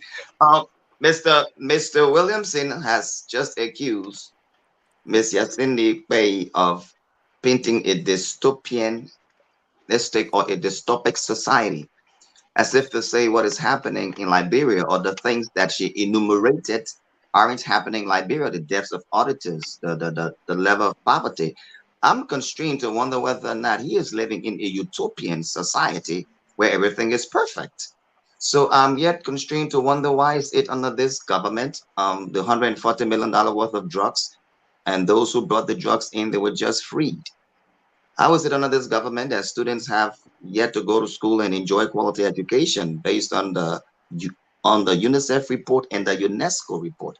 How is it under this government you're still owing the people 4 months of salary whilst the president traveled for days? How is it under this government the president built 48 houses in the midst of abject poverty, poor hospitals and schools? But yet she's living in a dystopian society and you are in a utopian society? Or are you ignoring the reality of the truth that our president is faced with a very serious deal of corruption, to the point where officials within his government and in fact his office was sanctioned, to the likes of Mr. McGill? How is it in this government where we find ourselves, our president ignores the well-being of the civil servants when he harmonized their salary, and after 5 years, almost 6 years, to come and tell us he didn't know that they were living below the poverty line, the minimum wage? Is that dystopian or is it utopian? Thank you. Letty Brooks Roberts. Okay, so the question is to me, sir. That's a very severe question that I think I need to respond to that. I understand. The question was directly. Yeah, so no, it would be part of the conversation when somebody make this. It's just fair enough for me to answer the very question of the. It's just fair enough. You will you respond. You will answer the question. Okay, just hold your peace, Mr. Garley. Let him go. Okay. I'm not gonna give you my complaints now. I'll do that in the back. So let him go, because I see how you ignored me for 2 hours. No, I'm sorry, Mrs. Robert. It was not intentional. Thank you. I beg you. I ain't gonna for you. You know, my sister. Okay. No, let him go. Well, that reason. No. It's just the point that she just came from Liberia. I just want her to tell me people dying in the street lately. You know, when you're saying these things, can she tell me what in Liberia, how many people die? You just came from Liberia. Because when you're saying people are dying left and right, definitely when you were in Liberia, you have names of people that died. Because, you know, we sat here, I was on LU campus. Some years, I know the way Liberian people talk. On LU campus, 1984. When the soldiers went there and we say, oh, tens of people were killed, 20 people, Samuel Doe killed all these people. To this date, on that day, August 22nd, 1984, I challenge anybody to give me the name of those who died. It's the same kind of language and verbiage that she's coming and say people are dying left and right. That's a lie. One, that's a lie. Because she will be able to name those names. Yeah. And call those names and people so we can make fact and we can be fact. The Liberian people will decide on everything you're just saying. You say the office of the president was never sanctioned. The individual was sanctioned. The American embassy made that clear. So, you can find all of these things to say. Again, the Liberian people will decide this election. If for one reason, we'll go out and campaign to them. The time for talking to you guys and convincing you has passed. I mean, I can't convince any one of you yet. You are not the least of my worries right now, or where to work. I come on the show. I was in Liberia, went to Ganta. The place that we're looking for strategic areas for our message to take hold. I'm not worried about trying to convince panelists or about opposition people right now about what we've done. They were not here, so it's the least of my thing to tell these people yet what we have done. We are talking to the people of Liberia, and they will decide. Mr. Williamson, you say your piece, and that I will allow them to respond.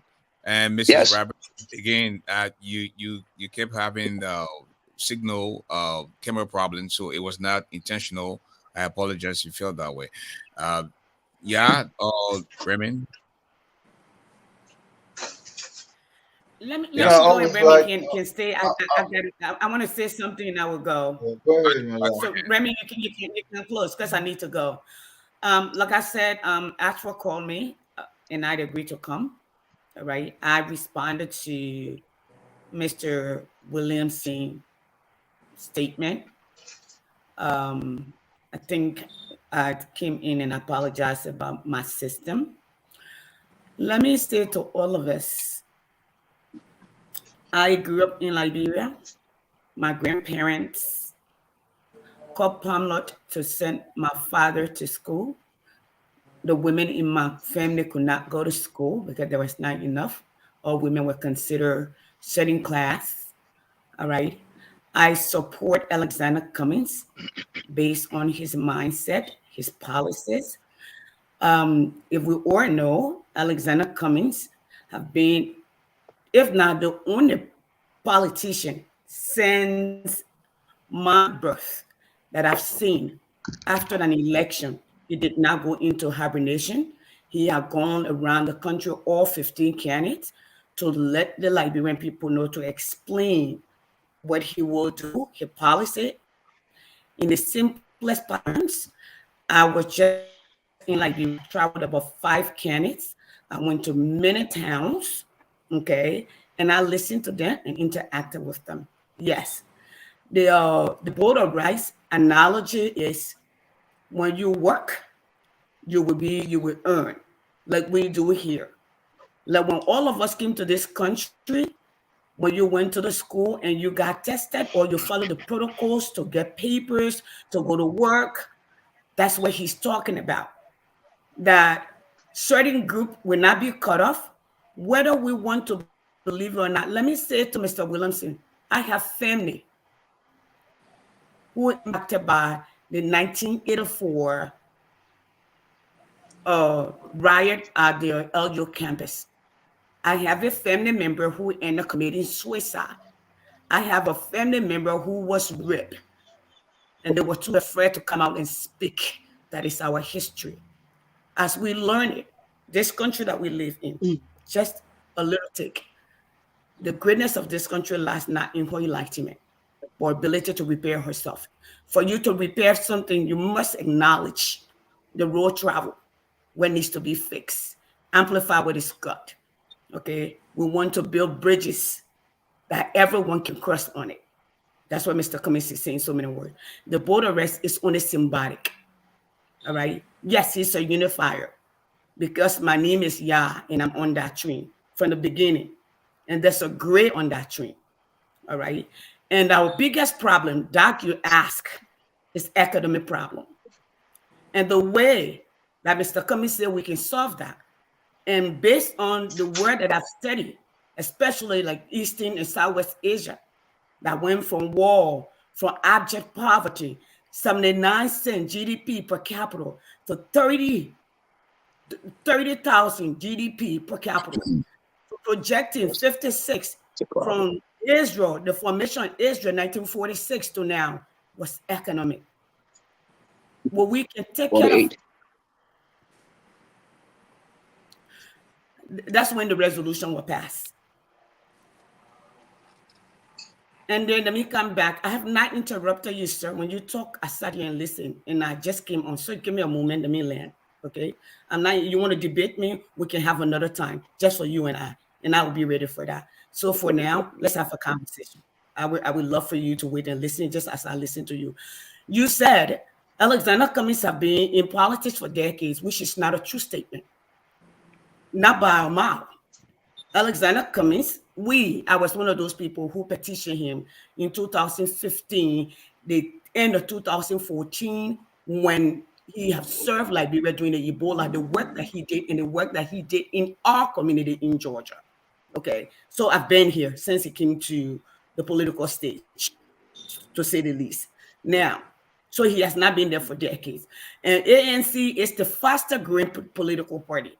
Now, we were promised that we wouldn't be spectators in our own economy. We see Liberians are begging. I pay school fees. I buy food. Mr. Cummings is helping to educate Liberians. Every university in Liberia has a scholarship in his name to help sending Liberians to grow the human capital.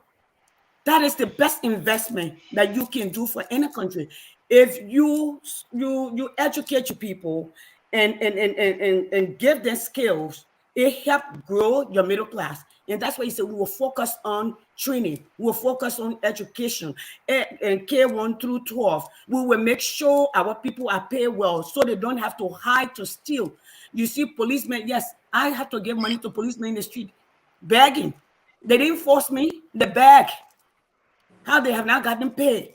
It's all over the street. Mr. Williamson, if you must know. But we can go on and on. There are a lot of people there. Mrs. Square, I know you. Doc, we can have that conversation if you guys are ready. I will be prepared next week, but I have to. I'm catching a flight, so I will see y'all. Thank you, and I'm sorry my assistant did not work. Remy is good. He can speak for me. I trust him. All right. Okay. Remy, what is wrong with us? What is wrong with us, the Liberian people? We hear people saying boycott corn, and they don't seem to have problem with it. Now we're hearing Cummings, Bronskin, they are giving the name something to distract the voters. They are saying that Congo ticket. So what then? What if people say the boycott ticket is a country ticket too? Where are we going with this class business instead of talking about the issues? Instead of talking about what we've been faced with? Mr. Gray. Mr. Garley, unfortunately, we are dealing with a generation of Liberians that you can equate to slavery here in this country. Younger generation, a modern generation, contemporary generation of Americans really don't have the same historical irreconcilability or the historical experience that their forefathers, experienced growing up. So when you talk about slavery, it's like a big noise in their ears. Liberians back home, since post-war, most of them most of them can really relate to that Congo country thing. Their fathers are still around, their parents are still around who experience those things. Those are the ones that are really making the case. But Liberians in their own, modern affiliation can't relate much to that idea. But this is something that has worked in the past by the progressive group of class that came up, that brought about the change in 1980, the revolution. But others are saying, man, you've been around since 1980. We have newer republics that came in later than that, and they are thriving. So this is not anymore about your former oppressors, as you want others to believe. So when you say Congo, you go back in the society. Who is the real Congo right now in Liberia? Some of us have all kinds of background. You understand? Can I brand myself as a Congo man? I don't think so. Can I say I'm a Vi man? I don't know. The only thing I know, I'm a Liberian. You know, my immediate mind goes to me being a Liberian first. Not that I don't have any tribal, any tribal loyalty. And unless we continue to make the case that until we repatriate from that level of thinking Thank you, and Greg. move to the Rwandan experience where there are no Tutsi, there are no Hutu, but Rwandans, we will begin to make progress in our country. So people can call the ticket any way they want to call it, but I think that ticket is there, as Dr. Fix is saying. It's there to create some job opportunities, and that the economy is the focus. The two individuals there will really focus on the economy. Mrs. Roberts.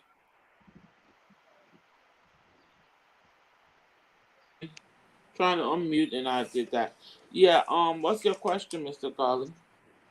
The question is, what is wrong with Cummings and Brunskin? You know, people have already started branding the ticket as Congo ticket, and then I went further to say, what about the boycott corn? Should people say country ticket? We should be talking about how we can deliver. We should be talking about how we can bring change to this country. How can we create jobs? How can we stop the stealing, the corruption, the false promises, the deceit and deception? Yeah, Mr. Garley, I feel this is an opportunity to bring distraction to the formidable, strong possibilities of a good mate or team, because that's just a way of, when someone see you're confident or you got something good going and they throw something at you to bring your confidence down, like, oh, you look nice, and then they just throw something else and you start feeling your confidence. That's what they're doing. All of these people are indigenous, okay? You brag about, oh, he Bassa, this a Bassa, LP is Bassa. Then when they choose a ticket or running mate, possibly, I'm not sure if it's gonna be, but from the ticket that you just named, then all of a sudden people are going crazy about it being what's the thing? America Liberian ticket. That's absurd. I'm an indigenous girl, but my name is Roberts. Do you know how I got my name? Did I choose it? Did I go in a basket? We are all interrelated with different names and based on our lineage. So to use those terminology, I think these propagandists come up with things that even they themselves don't understand. Okay, you're Garley, I'm Roberts, we hail from the southeast. So I just feel that they do anything to distract. Every time Mr. Cummings makes a move, there is distraction every time. So that tells you he's winning, because anytime you're doing well, people tend to some people just, for example, in life, you as a man just walk in a room where you're always well dressed than your counterparts. Watch, after a while, maybe men don't do that, women do. They start, you come in the room and say, hi, hi.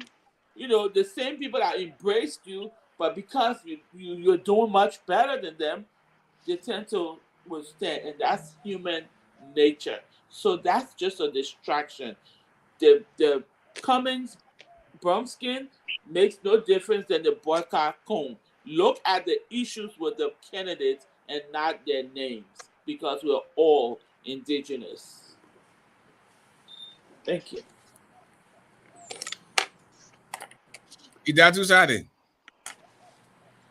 Well, certainly, I personally do not ascribe to the politics of divide, and I thank Mr. Cummings and Madam Brumskin.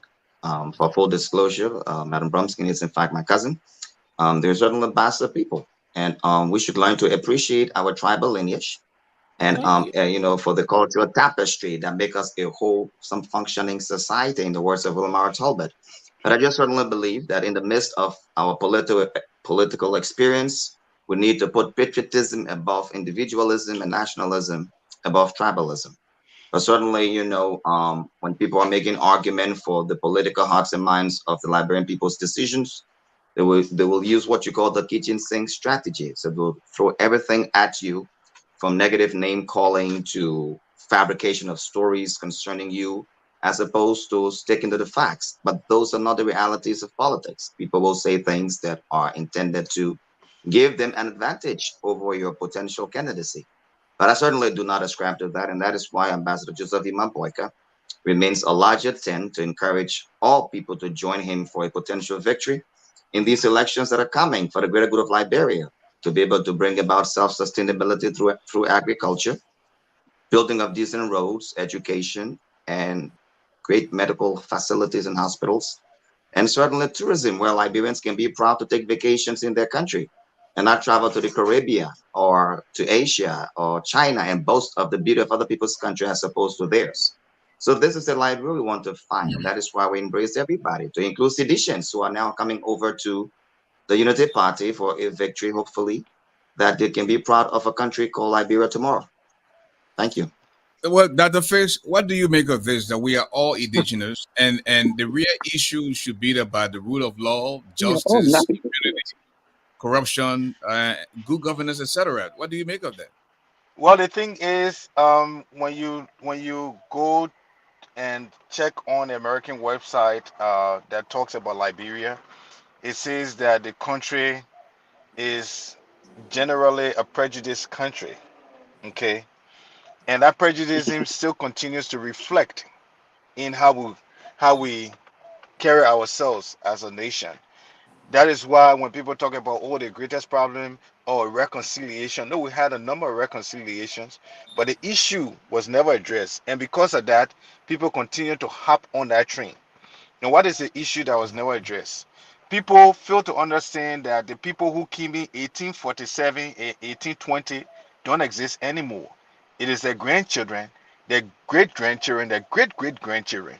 And you have a segment of Liberians who think it's funny that they should continue to marginalize those people to an extent that they cannot even, you can't even mention their name.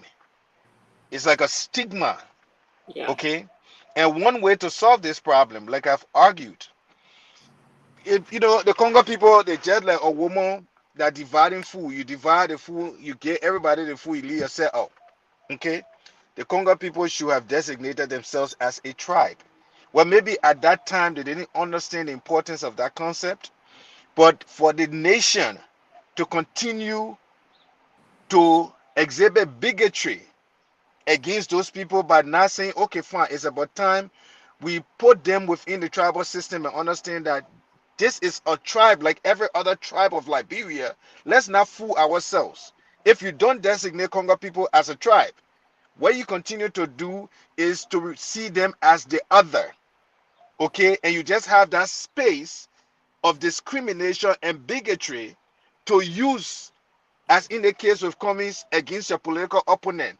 So the Congo war becomes a big stigma in the Liberian society and continues to be. So anytime you really want to go after somebody, say, oh, they're Congo pressing. What? So what if they are Congo pressing? So you can't, Liberia has not come to terms to say, so what if the person is Congo? And I've always argued on Facebook every time they say, oh, Congo versus native. And they show me the Congo person who is not a native of Liberia. Because you can't tell me if I was born in the 80s, the 70s, the 2000, you can't come some stupid argument that you more native than me. It's so stupid.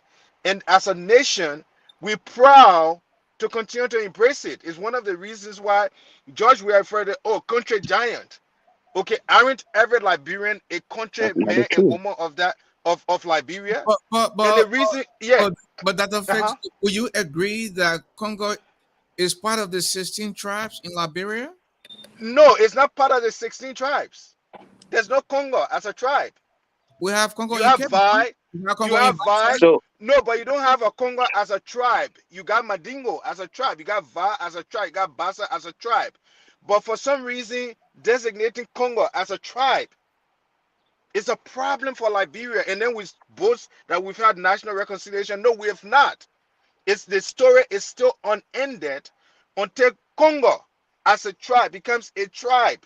Because then you have people, because even let us say, who are Congo? You know, where are they? You know, even Remy was like, who are they? No, they're there, they exist. And it's an affront that people who are of Congo lineage, you're trying to tell them they should not exist because people want to continue to do the revisionist politics and think that everybody is born 1820. No, people not be born 1820. You have contemporary Liberians, okay? And just to wrap up, I just use that to refer to Mr. Joel once more. Mr. Weah refers to himself as the country giant. Okay, because according to him and the kind of politics of division that CDC continue to practice, there are some Liberians who are not native. Meanwhile, we're talking about the 21st century. But he who's supposed to be the country giant. Are you seriously trying to tell Liberians that you're going to run on your record? And you say you don't know that people are dying all the time in the country? You don't have good hospitals in the country. Even Muna Pena died abroad because she went to go seek dialysis. And I know she traveled abroad for medical issue. Okay? And a number of people continue to die from preventable diseases. The country is dirty. I'm always in Liberia. I'm not like Mr. Jones. Thank you. I'm always there. Thank you, Face. So we don't know for a fact whether she went for no, dialysis treatment. But Mr. Williamson, I will bring you in then, Mr. Gray. Yeah. So let me just say this. You know, we talk about this Congo divide as if to say it doesn't exist. But I always look at Liberia in terms of one of my former instructors of politics. Once he said, you know, he talked about the triple heritage. And we see ourselves in the context of the triple heritage. That you have the indigenous, you have the Islamic group, and you have the Americo-Liberian. That's the way we'll see it. The idea of making Congo a tribe, to me, it won't work. It can work in terms of tribal, defining tribe as it's be in the Liberian context. It won't work because it's more of a way of life if you're talking about Congo, because in every tribe, somebody will call this person Congo. I don't think it will work. But if we look at our unity and embrace our triple heritage, that we are all the harvest of one banana tree, that whether your Americo-Liberian heritage, you are Islam, or you are like indigenous Liberian, we are all Liberians. None of us are more better than the other. If we can preach that, then we will be able to embrace each other as that harvest of the one banana tree called Liberia.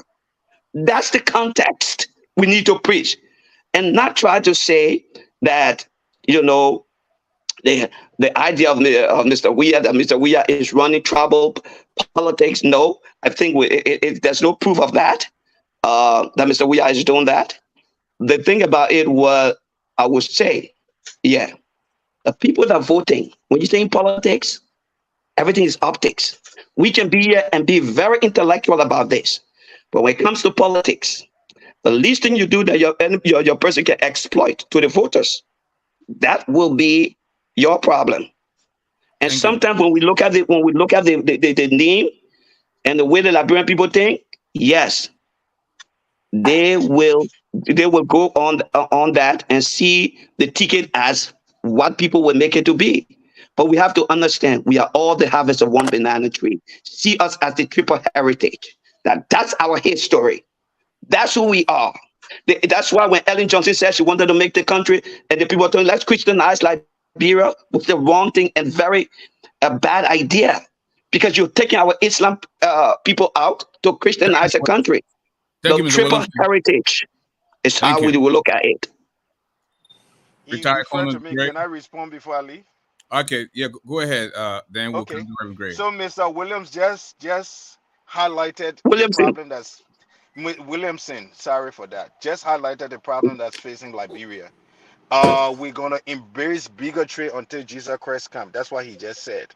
And he talked about people will use the name for what it is. Yeah, because people will go ahead and say, oh, that Congo ticket. And you know what it does? There are segments of Liberia. Liberia have become intermingled. You got people living in Maryland County. You got Bassa people living in Grand Jida. But yet and still, when you look at the tribes of Liberia, you have Bassa, you have Va, you have Pele, and the rest of it. What you don't have is Congo. But you cannot say that Congo people don't exist, then which means to say you don't understand your own history. And it's You just said it yet. sickening. It's just sickening that you're supposed to be in a lecture and you think that there are certain Liberians who should not Dr. be Fix, given you are recognition. smarter than that, Dr. Fix. Yeah, Dr. no, Fix, but you are you smarter yourself than is that. Do smarter not than, but you misquote me. yourself is smarter than that. You are You smarter yourself, than no, that. Do I'm not not misquote me. misquoting you. I'm No, not misquoting you. I said the triple You just heritage. glorify The triple bigotry. heritage There's no include triple heritage. no. There's no triple You don't heritage. There's understand. That's a one triple heritage. heritage. There's one That's heritage. triple There's one heritage. heritage. There Gentlemen, is gentlemen, What's one the one heritage. heritage? All Liberians What's are the one natives of heritage? Liberia. All Liberians are gentlemen, All natives of Liberians, Liberia. we're Maybe you talking need to learn. indigenous. We're not You talking need about to learn. nativity. Every Liberian is Mr. indigenous. No, Williamson. we're not Every talking about Williamson. Liberian is nativity. We're not indigenous. talking about That's nativity. be ignorant. We are not That's be talking, we are ignorant. indigenous. Every Liberian is an No, every indigenous. We're Liberian in the isn't. 21st century. No, Every Liberian is indigenous. no, You're bigot. every Liberian That's who you isn't are. You indigenous. are a bigot. Every That's who Liberian you are. isn't Every indigenous in the Liberian terms is we use. indigenous. No, that's not true. No, You are sir, bigot. they have That's the how you triple are. heritage. You are No, bigot. sir. There's no triple Mr. Williamson. heritage. I All mean, now Liberians you are called me, natives, now and you you are call me a bigot. bigot. But you're bigot, of You call course, me a because you're bigot. saying, That's but you okay. say certain Liberians That's should not okay, exist. You sir. are bigot. Stop You are it. bigot. That's Please. okay. You are That's bigot. why you That's who you fun. are. That's your Yeah, Williamson. that's turn. why the I know you're CDC. trying to do That's why gotcha. we are calling himself. That's why we are calling himself country giant, right? Because you guys are You are bigots, and you you are proud to be a mesmerized with bigot the name on we are. You are national. Yeah, you mesmerized are with that. bigot. You are a bigot. I'm Okay. Thank sorry you. to say, you are Thank you. Okay. I bigot. don't think you understand what the word You bigot are is. bigot. It means that you see No, other that people I will as speak. being less I than who just they said are. to You you, are a bigot. no. You are a bigot, my So if friend. I You can't said hide it. You are bigot. You are bigot. Every Liberian is a native of Liberia. People not born in 1820. You are we're not bigot. talking about Every Liberian, nativity, we are not talking about nativity. every tribe came from somewhere else. Every tribe that's in Liberia now came from Listen, somewhere else. if you were But you're black, bigot, so you don't understand that. The history Mr. of if the you Williamson. world abuse my is the mic, then history don't of let him talk to me. migration. I think it's being What's unfair. wrong with I'll you? get off You, the show. I don't Okay, need I to have do to this. go to work. you, I have to hold go to on. work. Okay, but you Mr. can't let him say something and let's come. Okay, Don't blame listen. because I You're said bigot. we are all the Yeah, harvest of a. I'm not Williamson, okay. hold on, You're Williamson. not Please. going to. You can't allow him to do this and walk. But You I don't I have to mind. go to I work. don't mind the I label. can't talk with I don't mind the bigots. label. Yes, before I you don't mind the label. I don't mind the label. But I will take what you say. But the people heard that I said the triple heritage. Any smart Liberian, those are the people. That's the problem with Liberian intelligentsia. To say we don't have a triple heritage. That every one of us, we have to see the American Liberia exists in our history, the Islam, and you have the indigenous Liberian that was there. That's the three prong of our history. And you can ask anybody. So those are the people that who claim to be so educated and can present the issue on the three-pronged approach. That's the only way we see our unity. That everyone has a right. We are all the harvest of one banana tree. That's not a bigotry statement. That's not a bigoted statement. So that's what I said, and I stay with it. But thank you. the politics are different. Thank you. Now I've lost count. Who will go in next? Was it Idatus? The Honorable Gray. Okay. Honorable Gray, please come in. You know, sometimes some of these debates are just there to reflect in our society. This is the part of history where we come in as generational Liberians to actually share ideas. And I've noticed that sometimes Joel Williamson can take things personally. We've last debate we had, he came at me, and I hate to black people, but I felt harassed, and so I had to put him in a timeout. Look, there is something called emotional intelligence or emotional quotient. Sometimes all what we hear are just words. You can't get angry. I can get angry with with ASHFORD Garley. Come on, man. I can't get angry with you, Joel. You But blocked me. You say you were angry. yeah, that's what I'm saying. Because I don't want to, I have the right not to be tormented, and I felt tormented by you. Because I can't go back and forth with you when I feel harassed. So I put you on a timeout, but mostly I can go back and pull people out of that timeout. Maybe by then, and you see some of my posts that tells me that probably you're back on seeing me on Facebook. But that's what they have those futures for. But let's go back and look at our own cultural heritage. I think what Dr. Fix was saying that when you divide the nation with this three prong, um, you run the risk of creating splinter.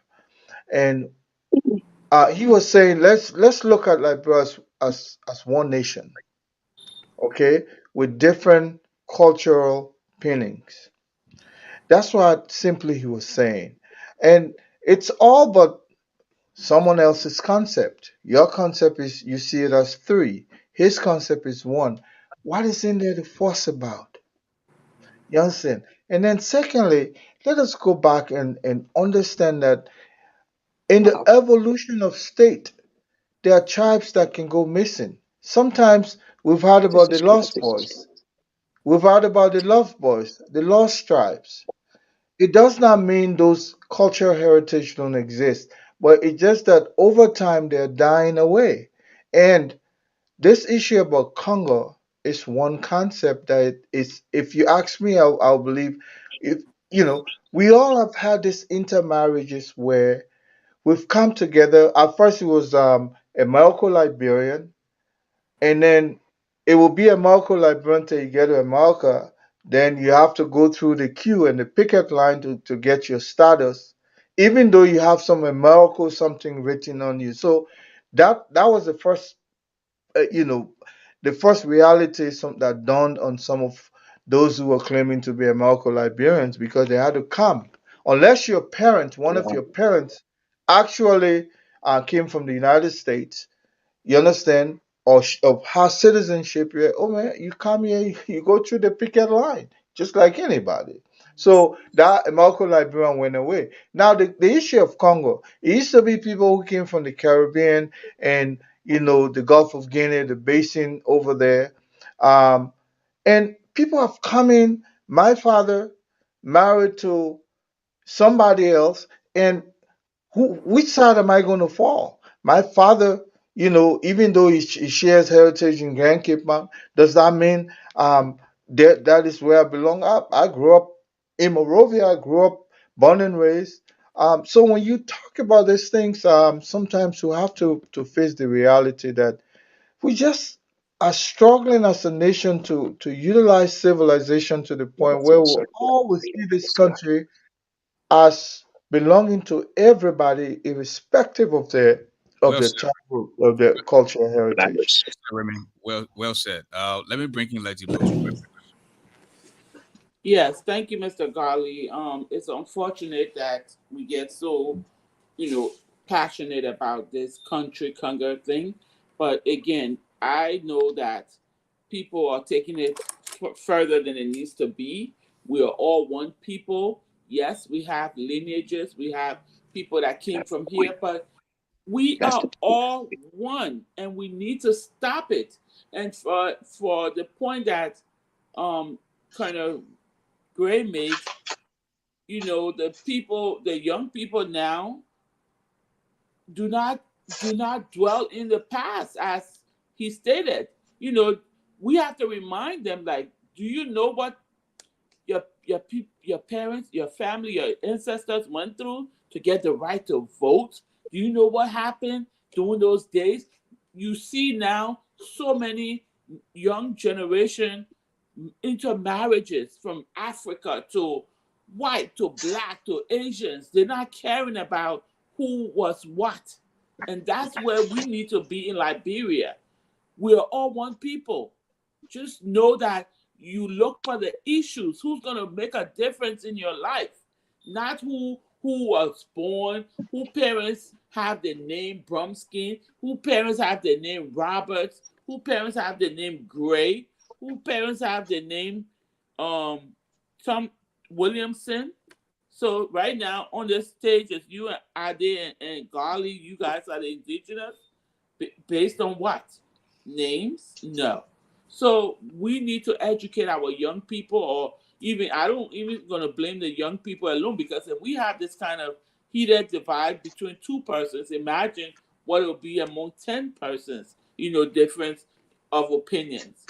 So I think Liberia needs to come to the 21st century and know we are all one, and look at our issues and see what divides us the most. Why are we so behind every other country? It is not because of our, a country or Congo-ness. It's because of mismanagement of the leaders and misappropriation of our resources. And that's what they need to learn to look at. So we who are on these platforms that need to educate them to stop this. While it's true, there are issues that need to be discussed. But right now, our issue is to who can best manage our country. And Brumskin and Cummins are the ticket. And I think there are so many reasons why. The economy, the role model, the legal minds, and it's not going to be just the two of them, but you need people right now at the table who can negotiate. If you go to TED Talk, you'll find out there's a talk about how the African leaders do not know how to come to the table to negotiate. That's why we have the people exploiting our continent, because what you look at is money, money, money, and the people are taking your resources and coming and building bridges, building. Look at New York. All of those things came from the iron ore in Liberia. The woman thing taking her own party, yeah. Oh, Thank you. okay. Thank you so much. Idatu's added. So we got Lexi Brooks Roberts for the ANC, and we got Idatu's added for the Unity Party, Mr. Joel Williamson for the CDC, and Mr. the retired Colonel Remy Gray for the for the ANC. Go ahead. I am not for the CDC. I'm speaking for the betterment of our country. Okay. You for the ANC, right? No, I'm not for the ANC. I'm for Brumskin Cummins. Okay, Brumskin. The ANC. You see, no, they're not the CPP. Okay. The sedition there, the thing that they can do, I swear, that before you can let me play the video. The people say the girl can't even dance, the country dance Gucci. I can get that she country. Listen, you're why.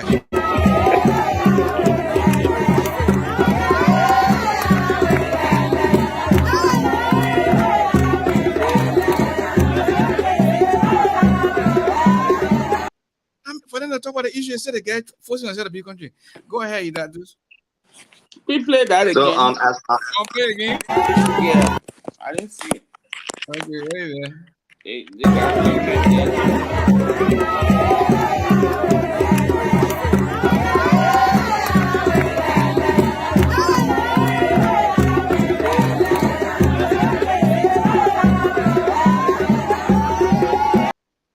Thank you. Very smart, intelligent, very good dance. Yeah, go ahead. Idadus. So as I listen to my friend and brother Joel Williamson, and he intellectually superimposes the writing of Dr. Ali Mazuri. But what he did not also realize that he was criticized by Wole Soyinka, who said that what Dr. Ali wrote was in fact a superimposition of his Arabic bias, which was not a reflection of the Black experience on the Black African continent. As a matter of fact, he grouped himself as more of a perpetrator than a victim, and thus disqualifying his publication to actually to represent the Black experience. So when you say we are a triple heritage, I also want you to recognize the intellectual and academic criticism of his writings by well-documented intellectuals as well. So let's be very careful. When you look at Liberia, we're certainly like a melting pot. Tribes came from all over, and our unique experience as a result of the perpetrators have well positioned us to be all immigrants to a nation that we now call Liberia and to be proud of. I certainly believe in tribes. Tribes are a reflection of the great diversity of our country, the great unity by which we brand ourselves as Liberia under one nation, indivisible, with liberty and justice for all.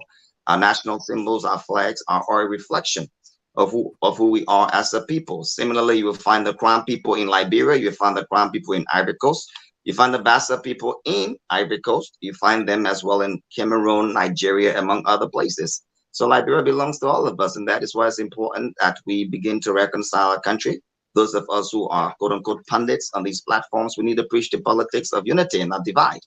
And I certainly hope that every election time, politicians will enjoy the privilege that Liberians can listen to them and further unite us based on our commonality and our worst of our diversity, and not manipulate tribe as a weapon of division, but we can become one. As the voices of the people are hearkening, they're crying for unity, because unity remains the very bedrock of our stability. Yes, we're talking politics, but all of us on this platform, and even those politicians who are vying for our votes, they do also need to seek an opportunity when having elections to unite us all the more and not divide us. Congo, what is a tribe? A tribe is a people who speak a unique language, eat unique foods, and that is why in many of the Congo homes, they will cook cabbage and split peas gravy. And when you look at the Loma people, they will cook tobergi. You look at the Kru people or the Grebo, they will cook pan butter. On Sunday, Congo people don't cook tobergi on Sunday. There are specific foods. They dress uniquely. They talk differently. Yano Kam Konjini. You go to the place of Edina, White Plains, Robertsville, and all these different places, Virginia. They don't sound like this, like the Bassa people or the Gribble people. That's what makes them a unique body of people. So let's become one under this unique circumstance that has further divided us as a people. And Williamson, very well said. No, please. Williamson, Okay. you coming in, brother. Wait now, I beg you. You coming in, but just before you come in, yesterday again, the same edition were talking. As if the dancing was not enough. They said the country plan she applied ain't look that she real country woman. Well, let's see, I can't play country plan, but let's see the country plan on the woman here. We are on the fairground road. I'm country plan on the woman.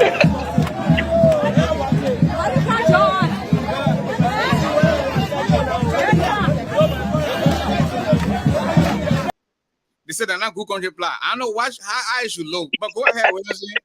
Mr. I'm gonna say something. Listen. Williamson. No, please go ahead, Letty. No. You know, I think Ash was trying to provoke us, because to hear this foolery, you know, everything is a problem. That I don't want to see that. I don't want to hear it. That's so sad. So like, I think when people are listening, somebody didn't hear me clearly, because first of all, Dr. Elwood Dunn, who taught me, that's where I got my triple heritage. I wasn't talking about the Black experience. This is about a Liberian thing. If we're talking reconciliation, then we must embrace all the triple heritage, meaning there were people on Green Coast when the settlers came. The settlers, the Congo people, the American Liberian, the settlers, they came there. Our flag represents something there. It's why my argument is, if you will celebrate the bicentennial of Liberia, then you must reinstitute January 7th. You can't say January 7th, 1822 is important in Liberian history, but you scrap the day that it's part of our history. So our triple heritage will embrace the settlers, American Liberian. It will embrace our Islamic brothers, and it will embrace the indigenous Liberian who were there. That's the triple heritage unique to Liberia, and that's why Sorry, please go ahead. I'm sorry. No, you got to put, if you have an interjection. That's it. So that's the point. Please go ahead. I'm sorry. So that's the point, Doctor. When he even spoke on his, that's the point Dr. Dunn was trying to let us see, that it has nothing to do with those other writers you call about. It has to do with a Liberian scholar looking at our history and bringing it in a way that we can see that we all are the harvest of one banana tree. I don't know how that statement is not unifying. if we are all the harvest of one banana tree, that means we, whether you're American Liberian, you have equal rights to Liberia, and you have equal, whether you are Islam. And I said it, when they were talking about Christianizing Liberia was the wrong thing, because our constitution free us from and of religion. So Christianizing Liberia would be taking away our Islamic brothers. It's why some of us are advocating for Eid al-Fitr to be a national holiday, as Christmas is, and bring back January 7th. It's part of our history. So when I said the triple heritage, yeah, all you guys have been talking, all you have been talking about is the same triple heritage. You talk about Congo people and the way they live and the way of life. The Liberians. We will talk about the indigenous people who cook the Loma people who cook the tabagi on any other day. The Liberians. The Islam people who pray 5 times a day and fast with Ramadan, they are Liberians. Embrace the triple heritage.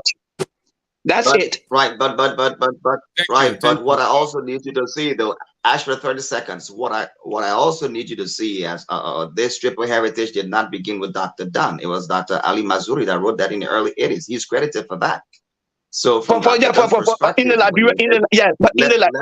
Liberia context. Let me finish, please.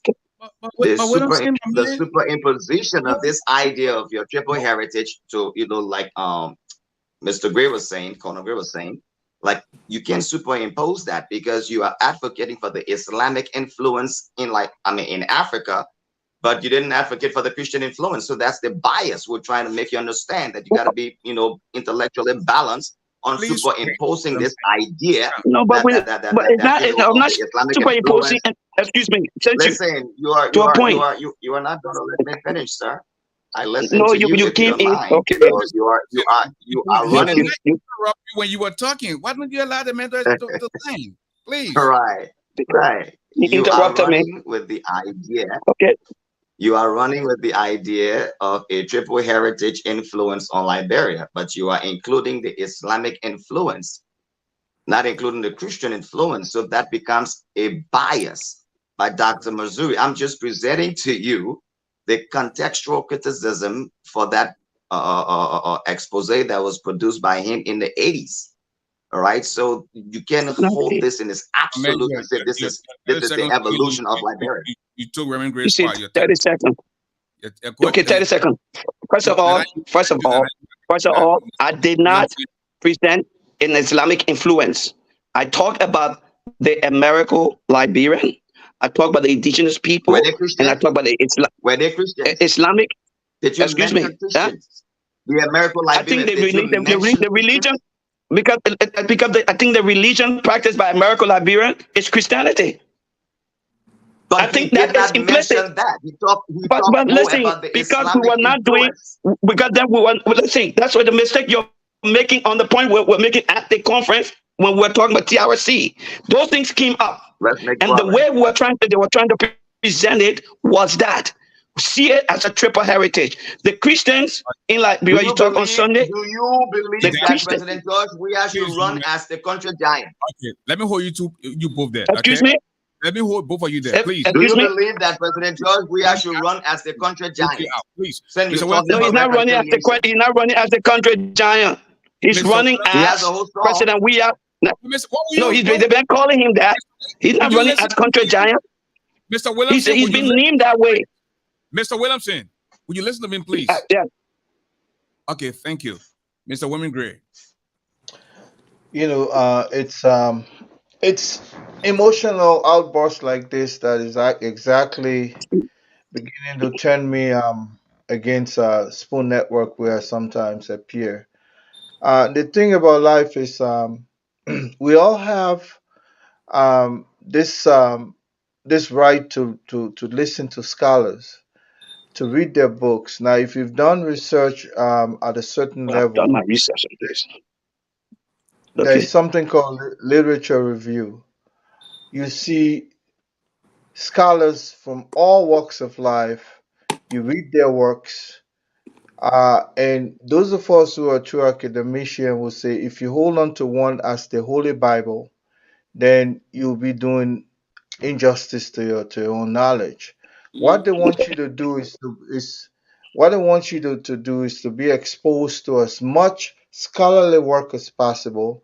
Then you coin your own idea out of that and make it your own.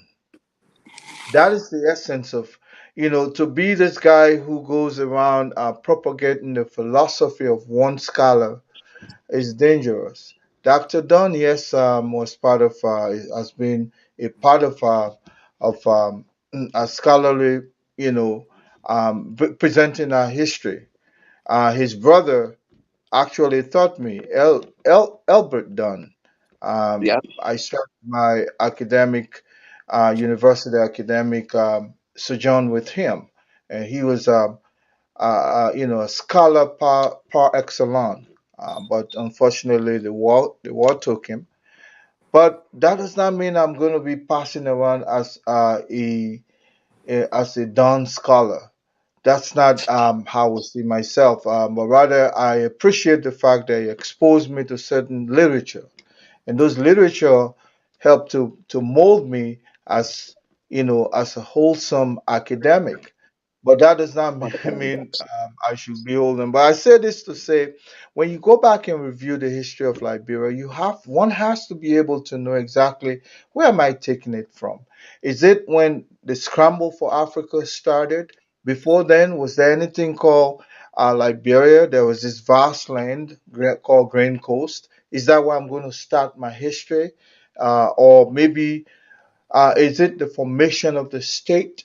Marx Engels would talk about historical irreconcilability. Everything is irreconcilable until you bring it all together and you make sense out of it as an individual. Don't enslave yourself to one idea. If you do, then Thank you. if you do, then you run yourself the That's the risk of point. Thank you. justice. Thank you. Well, ladies, gentlemen, I don't know what I'm not tired now. We've been over 2 hours now, but time has caught up with us, and I will just go around the room to ask for closing statements. And I want to begin with Mr. Joel Williamson. You will have 1 minute to please close out, and we'll hope to see you again when you get ready. Where is he? Praise God. Letty Brooks Roberts. Closing Yeah. Yes. Thank you so much, Colonel Gray, for coming to visit us. And thank you to Mr. Williamson as well. Thank you to Yacindy, who had to leave for whatever reason. No, hold on, But- Williamson. Hold on. sorry. When she finishes, you can come in, please. Go ahead, Mr. Okay. In closing, I just want to admonish our people that whichever ticket you choose it for the right reasons. Don't be deterred by names. Go by ideology. You have lived among these people. You know you or if you haven't, you have heard of them. Look up their records. Ask somebody and compare and contrast what is better in this person or in this ideology than the other, and stop going by petty stuff such as age, how long someone has been in the country, where they came from. They're Liberians. People go out far and near to attain knowledge or whatever they are working on in their life. She know how to dance back, man. All that kind of thing. Yeah, don't go by who can dance, Bema, who can dance, Buga. What does that? What has that done for us? So look for the issues that matter.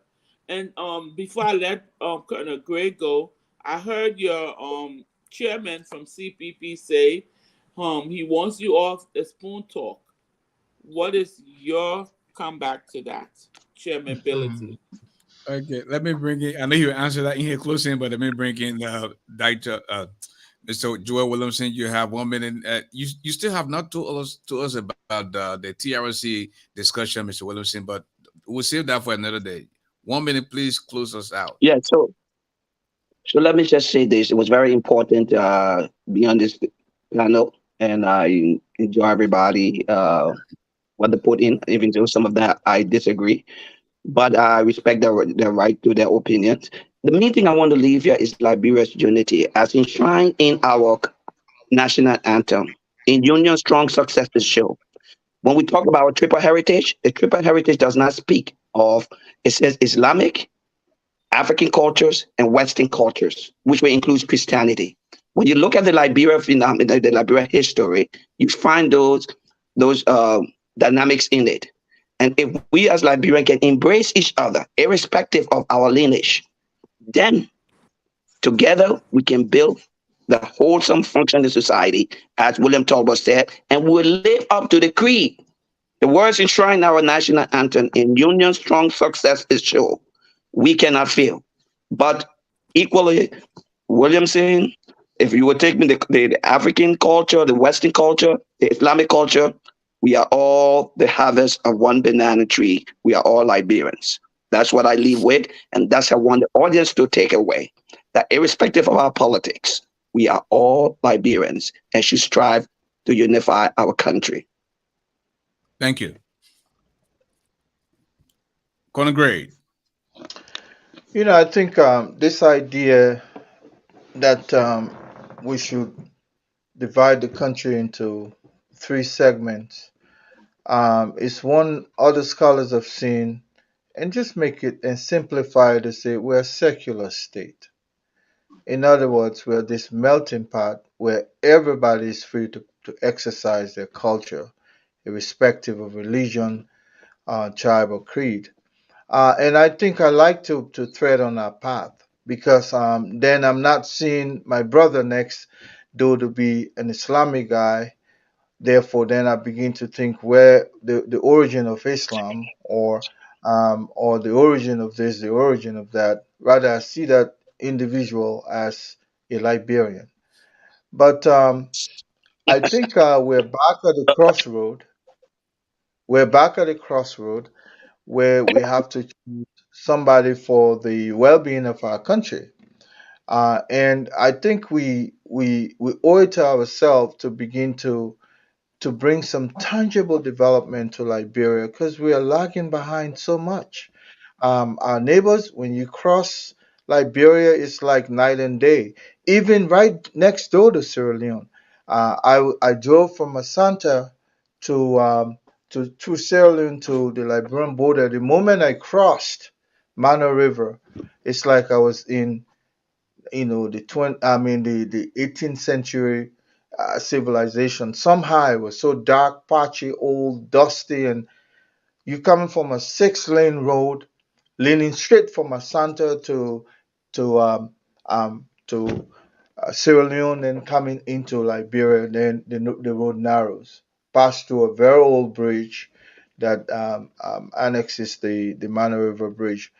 But we have a lot of grounds to cover, and I will hope that whoever is going to take over should have that in mind to begin to think that we're lagging behind.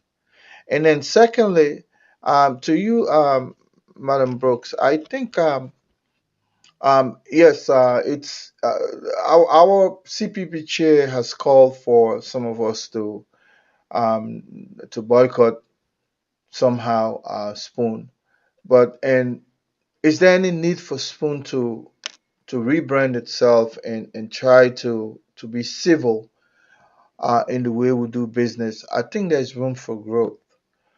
And but it's really a platform just like yours where people come to present ideas, contending ideas, but there are ways it's supposed to be done more civilly, like probably compared to others.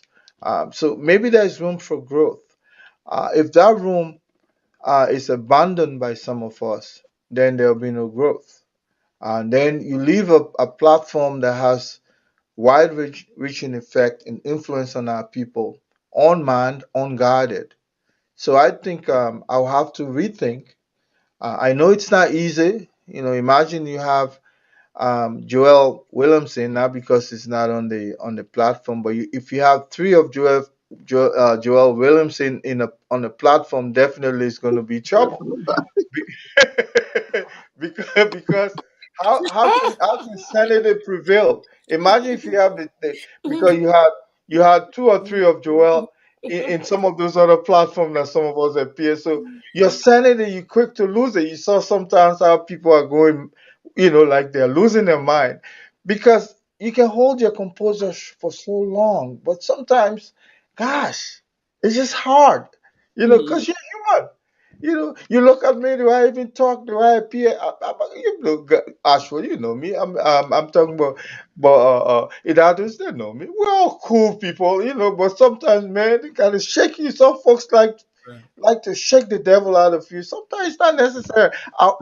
The other day, I found myself using a word that my sister had to call me and say, "Gosh, what's going on with you?" I said, "Well, that's human." Um, they shake you to the point where you lose your sanity, and that's the worst stage to ever be as human. Thank you, man. Thank you, better. Safi, as always, and we'll be looking forward to seeing you again some other time. Yeah. So much. Idatu Sade, Yes, Ashford, Joel used the phrase of the late President William R. Talbot that Liberia must become a wholesome functioning society. In union, strong success is sure. That was not just a theory, that was practice. When we have a government who's in union strong, success is ensured economically when he alone can build 48 houses. When he alone can be, when our nation is at a very serious social deficit, drug infestation, rampant corruption. The words of Little William R. Talbot, those words were not just theory. It was meant to bring Liberia or put Liberia on a trajectory where every Liberian can be proud of his country. But what we have now is a very devastating condition. It's not dystopia, it is a reality. The very reality of which Liberian young boys and girls have yet to go to school. Parents have to decide how many children they can send to school because of what is happening currently in Liberia. Civil servant salaries have been harmonized. They're working below the minimum wage of the Republic of Liberia, just recognized by our president at the State of the Nation address. Another 6 years with this president is devastation for a future generation that is yet unborn. So I'd like to encourage all of you to join with us to change this trajectory. We do not hate President George Weah. He's certainly a son of this soil. But the direction of our country is not the reality that we envisage. After several years of war, Liberians are looking forward to a nation that is truly a wholesome functioning society, that will experience a unity and a union that is economically sound, where every Liberian can live and dream again and be proud of a nation that we can call Liberia. On that note, I encourage you to join the ticket called Rescue 1 and 2. God bless you. Well, folks, I'm afraid it's all the time I have to be with you tonight. And God willing, we'll be back on Monday, same time, same place. Until then, please allow me to borrow the wordings of the wise man. Tough times don't last, tough people do. The heart of a man is never known until he rises, because there's no second chance to make that first impression. Don't see okra and swallow bone, because you can't hide your nakedness from being bucket. Jira setuk pa yege. Zebon ploda na jako me wa chira ji.